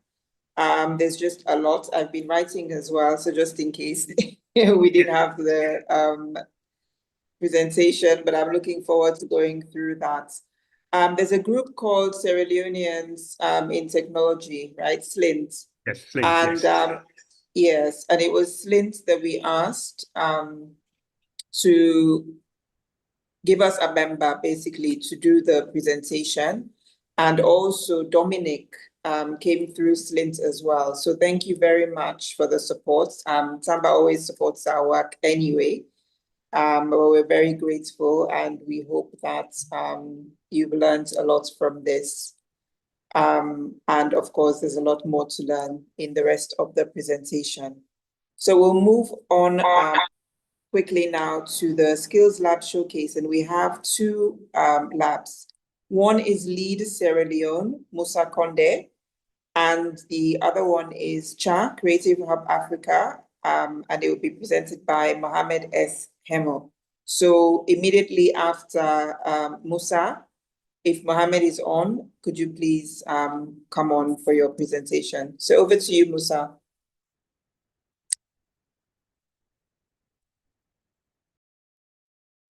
Okay, thank you very much. Hope everyone is getting me clear. Yes, we can hear you. You have 5 minutes. All right, thanks for the confirmation. Hello, everyone. I am Musa Konde, Managing Director for Lead Sierra Leone. I am pleased to be here, and I'm excited for this opportunity to share about our journey with AI so far, and it's been amazing receiving all this knowledge, more especially from Mr. Tamba. It's quite interesting to get more insights in what AI can do and how we can utilize it. So Lead Sierra Leone basically is a youth-led organization dedicated to building the capacity of young people through innovation, education, and local action. So today I am proud to introduce you to our flagship initiative, which is the Community Innovation Hub. I will be sharing with you how we are using digital skills and inclusive training models to unlock the potential of young people in Makeni, in northern part of Sierra Leone. So the Community Innovation Hub basically is located in Makeni and is a free vocational training program that empowers marginalized youth, women, and persons with disabilities with practical and digital skills to launch income-generating opportunities for themselves and also build their career. So we launched it in February 2025, and we full through the first cohorts that graduated on July 5th, sorry. We provide training on areas like ICT, Microsoft Office package, AI optimization, digital literacy, digital skills management for young people, mostly those who are in university or those who are active entrepreneurs to kind of boost their skills and boost their productivity in the education and also in businesses they are doing. So basically, Lead Sierra Leone blend vocational training with digital access and entrepreneurship by providing a pathway from skills to income for young people. So how are we using AI integrated and and skills development, how using AI in our program as a vocational training institutes. So we are providing access to our computer lab and internet opportunity for young people to access digital courses and job readiness activities. So we realized that Makeni is in the rural areas of Sierra Leone. So most of the time, young people have serious barrier in accessing internet and digital tools and even computer to effectively go through your courses or entrepreneurship opportunity. So to solve that problem, we established our community innovation hub and equipped it with internet facility with computers that young people can come in and do their research, use AI tools, and complete a lot of tasks in their day-to-day life. So another area that we use AI is we are teaching participants how to use Google tools, Canva, AI-powered design and writing apps like ChatGPT to support digital productivity and creative expression. So in the first cohort, we realized that most vocational training programs are quite focused on the conventional skills, so I can say the traditional skills. They are not fully integrating AI. So that is why as a new vocational institute that started this year, we've just completed our first cohort. We try to use artificial intelligence as much as we can to kind of provide the skills, the vocational skills we are providing. Like we combine AI with our Microsoft Office package training, wherein we are giving access to supplementary courses and also helping our participants to access this AI tool. And then also we are conducting series of virtual and in-person sessions that empower young people with digital skills, AI tools, and access to global opportunities. So quite recently, last month, we conducted a virtual webinar on how young people can access global opportunities like fellowships, scholarships, grants, and other areas. So how young people can utilize AI in order to apply for or to research about these opportunities. So last month on June 24, we conducted our this virtual webinar, and we reached about 30 young people through that webinar. So also we are looking forward to conducting another one on the July 24th, wherein we aim to provide a masterclass for young people to access AI optimization, email management, professional CVs writing, to empower them for job readiness. So we have this training coming up on July 24th, and hopefully we'll be able to continue empowering young people using AI. So we are introducing virtual courses and freelance platforms like Upwork for remote learning and career opportunities. So we realized that our vocational institute is quite limited due to resources and other opportunities. So that is why we encourage most of our participants to seek supplementary courses, to seek further online opportunities in order to build their skills in some of the vocational training programs we are offering.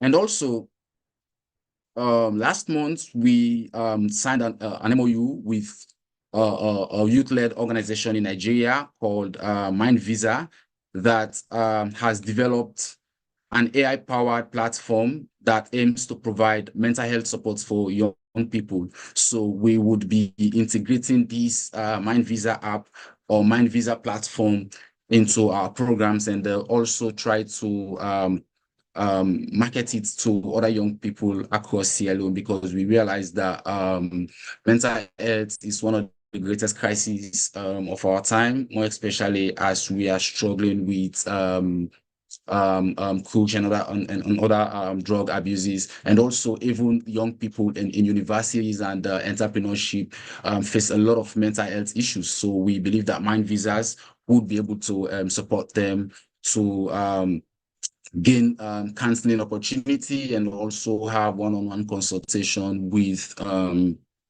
professionals, mental health professionals.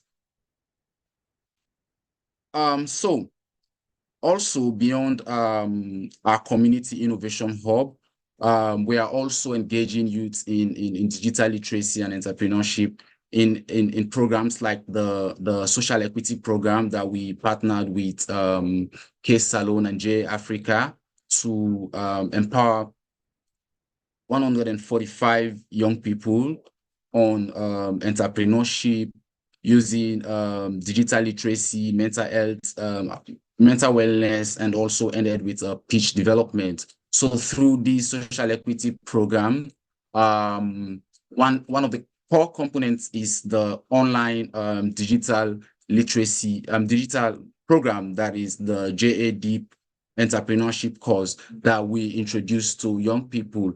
So we realized that most young people, that was their first time accessing online programs. That was their first time going through online programs and getting online certificates. And ever since we conducted the 4 days boot camp and trained them and give them access to the JAD digital platform, we've seen that a lot of young people are now more interested in using digital platforms to continue growing their skills and continue building their skill sets for the modern job market or entrepreneurship space. Of course, all of these work has not been without challenges. There are a lot of challenges when it comes to the vocational institute specifically, but also when you want to integrate a new pathway into an existing model, it's quite sometimes challenging. So some of the challenges that we are facing in incorporating technology and artificial intelligence into our vocational training program is one, the lack of capacity for even our trainers. So we are actively looking out for opportunity to continue empowering our facilitators to be more effective in using AI so that would be able to support more young people in integrating the use of artificial intelligence into their own educational system. And also, Just there is one this more minute. misconception around. All right, thank you very much. There's this misconception around using AI, where a lot of young people are seeing it as a threat to their jobs, or also as a cheating platform. But then we are actively working on breaking these misconceptions amongst young people in using artificial intelligence. So going forward, we are currently enrolling for the second cohort of the Community Innovation Hub, and we are looking at introducing AI literacy for non-technical users, and also data entry and digital project management opportunities and social media marketing for some of our vocational training programs that we are offering for young people that we target to support. So once again, I want to thank everyone for the audience, and I want to thank the TVET Coalition for the opportunity to share what Lead Sierra Leone is doing through our Community Innovation Hub. Thank you very much.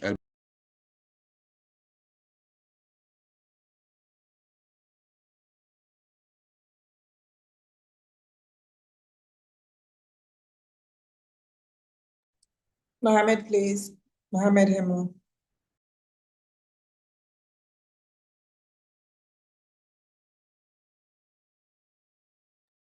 Please unmute yourself. Okay, sorry about that, guys.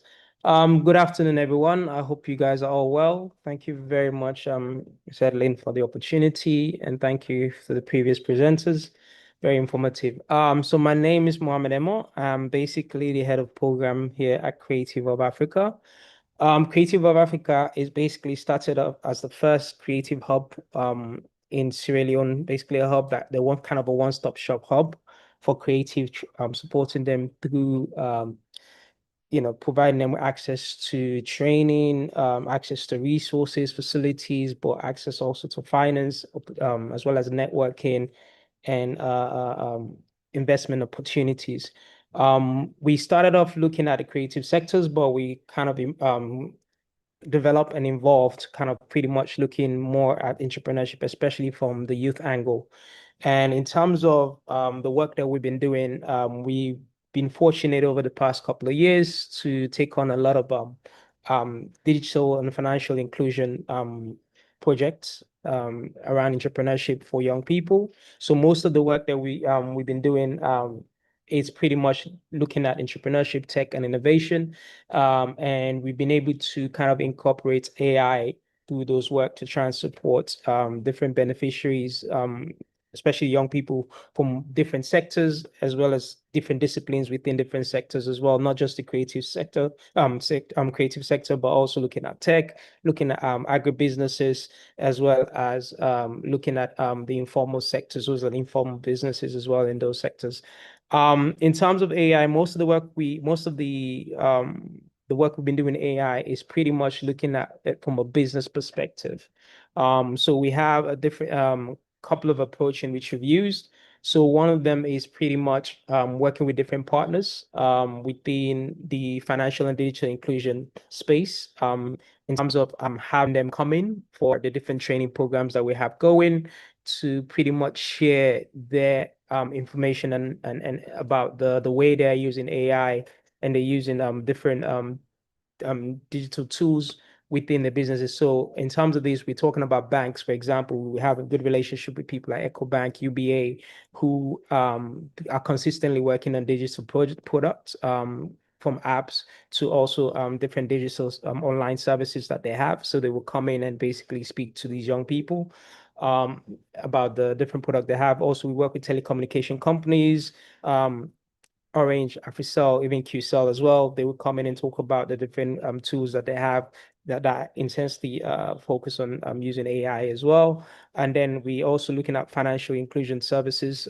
such as the Vault and the Monomy as well, who have come into the scene, and then looking at the way they're using it. So the idea is pretty much to kind of educate the businesses in terms of what is available out there in terms of the different digital tools, and basically how to use them. How to use them in the most effective manner to develop and support their businesses. In terms of internally as well, we also have another approach which we do intense training, and most of the training we do within the context of AI is pretty much looking at things like looking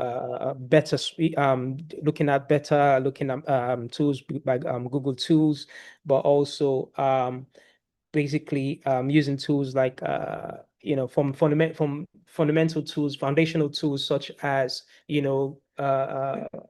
Google, for example, Gmail, for example, how they can better use Gmail to effectively run their business operations of business when it comes to sending emails, but also trying to organize the emails as well. So to kind of make sure they be able to correspond and communicate better, to actually using things like Google Trends to kind of look at the trends within the market space itself and how that's operating and how that's functioning, and in terms of to support the business so they can be a bit more knowledgeable about where there are traction or there are probably opportunities for them, especially within the different sectors and the different services and product that they're offering. We also look at things from meta space in terms of looking at Facebook market space, looking at WhatsApp also business. So going through those tools and kind of explaining to them how the different functionality of those tools and how to better use it to promote and support their businesses as well. It's been a case where most of these individuals that come in, they are aware of these tools, but in terms of the knowledge and the different the different components of these tools and what is, how to use it in the most effective manner, to whether it's to promote the marketing of the business or even to generate sales and income. They lack the knowledge. So we've done a lot of training around around that area in terms of educating them, and and actually getting them to be able to use it in the most effective manner to promote a business. So we've been able to do this through several programs, work with several partners.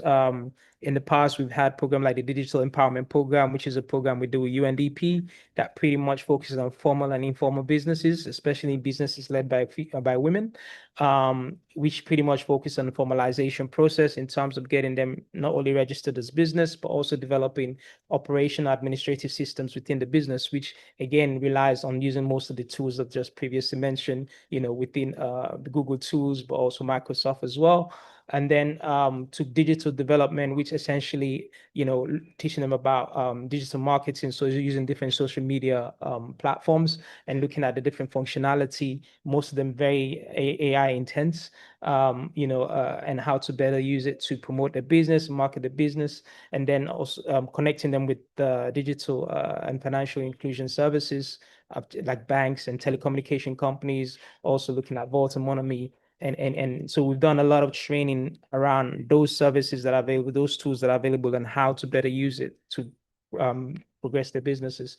In terms of challenges, some of the key challenges we'll face is we have this in-house, we're able to support these individuals, provide them with the information they require, but also teach them on how to utilize these tools.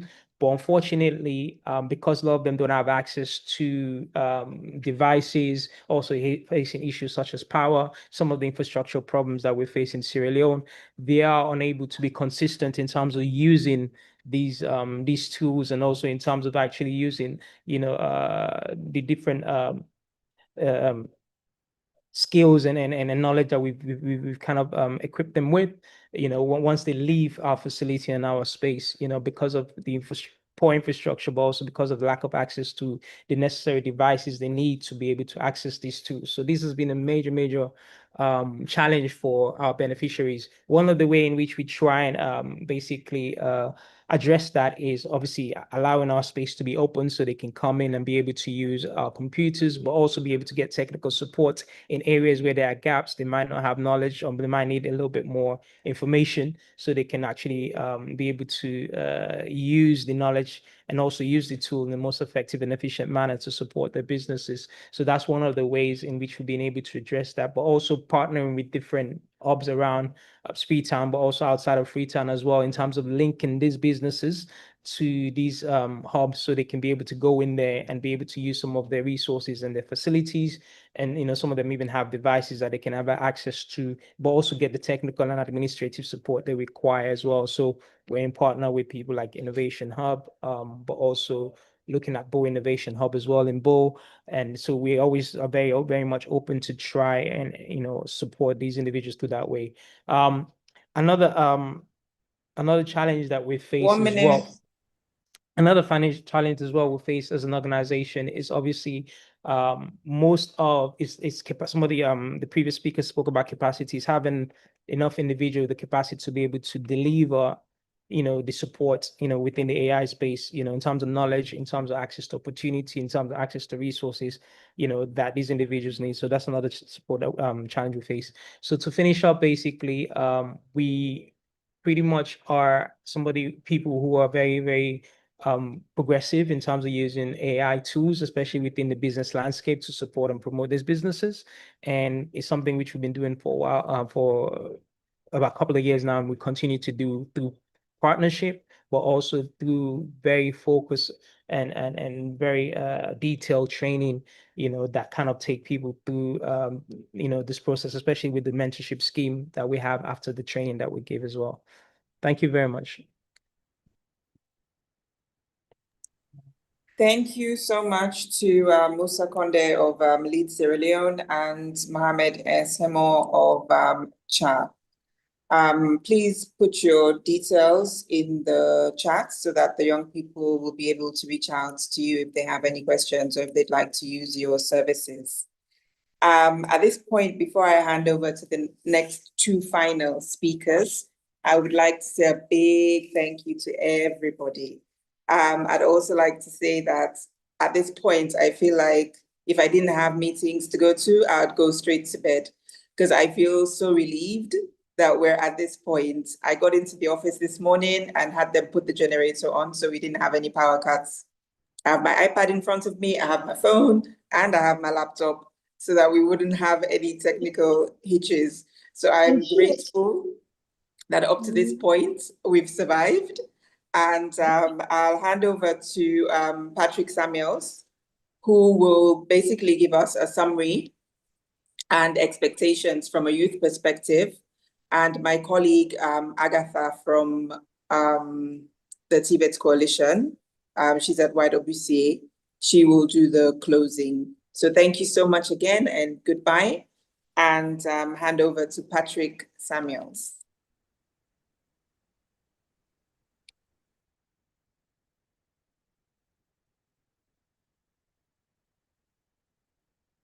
Patrick.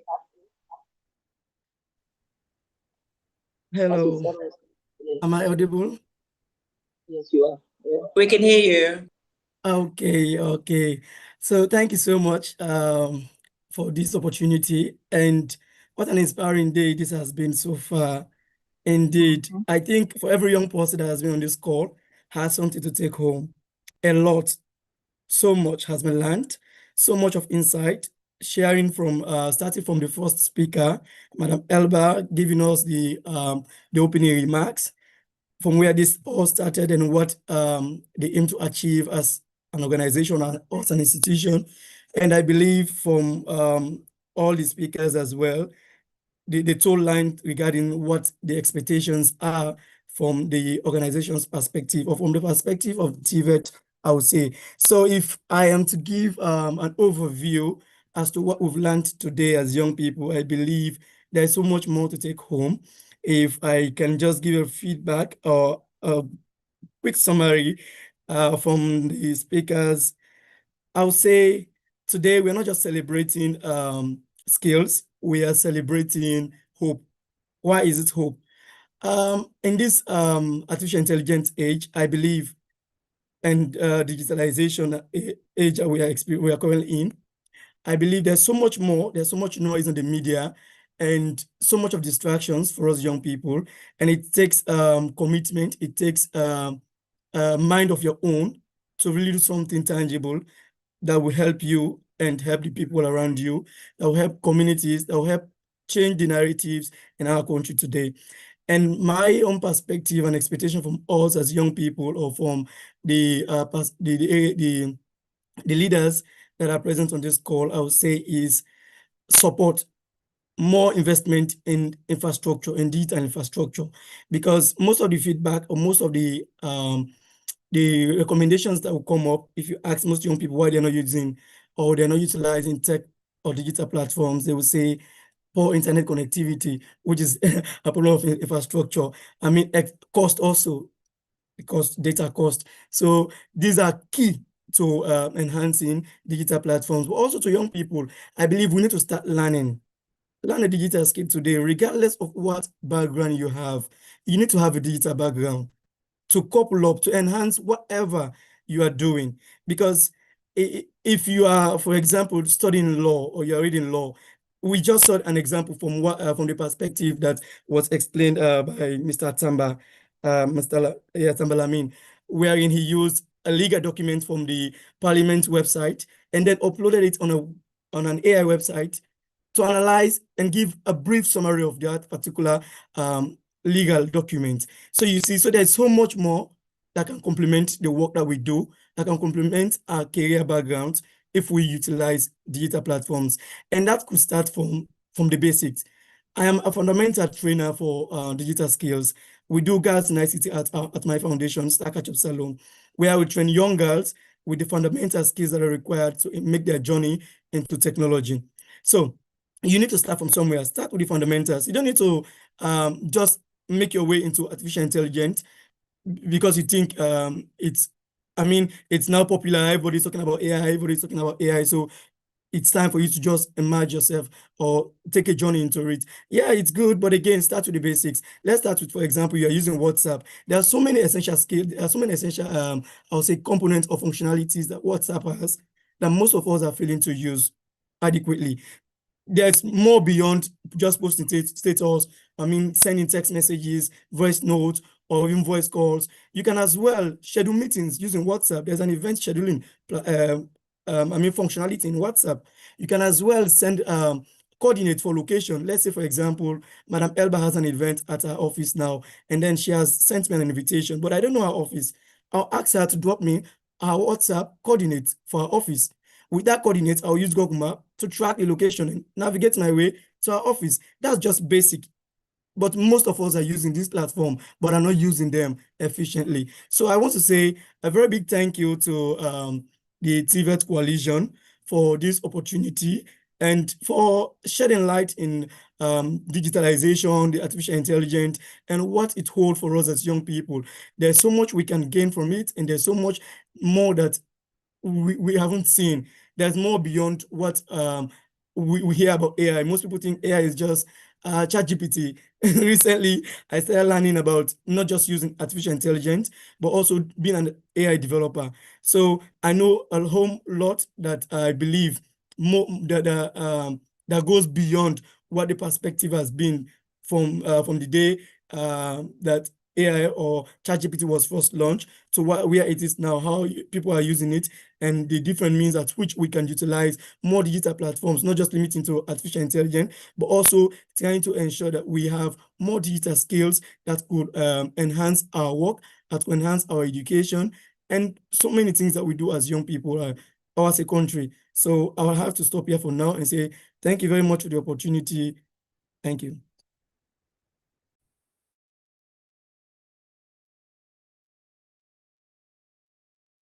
Can I go on?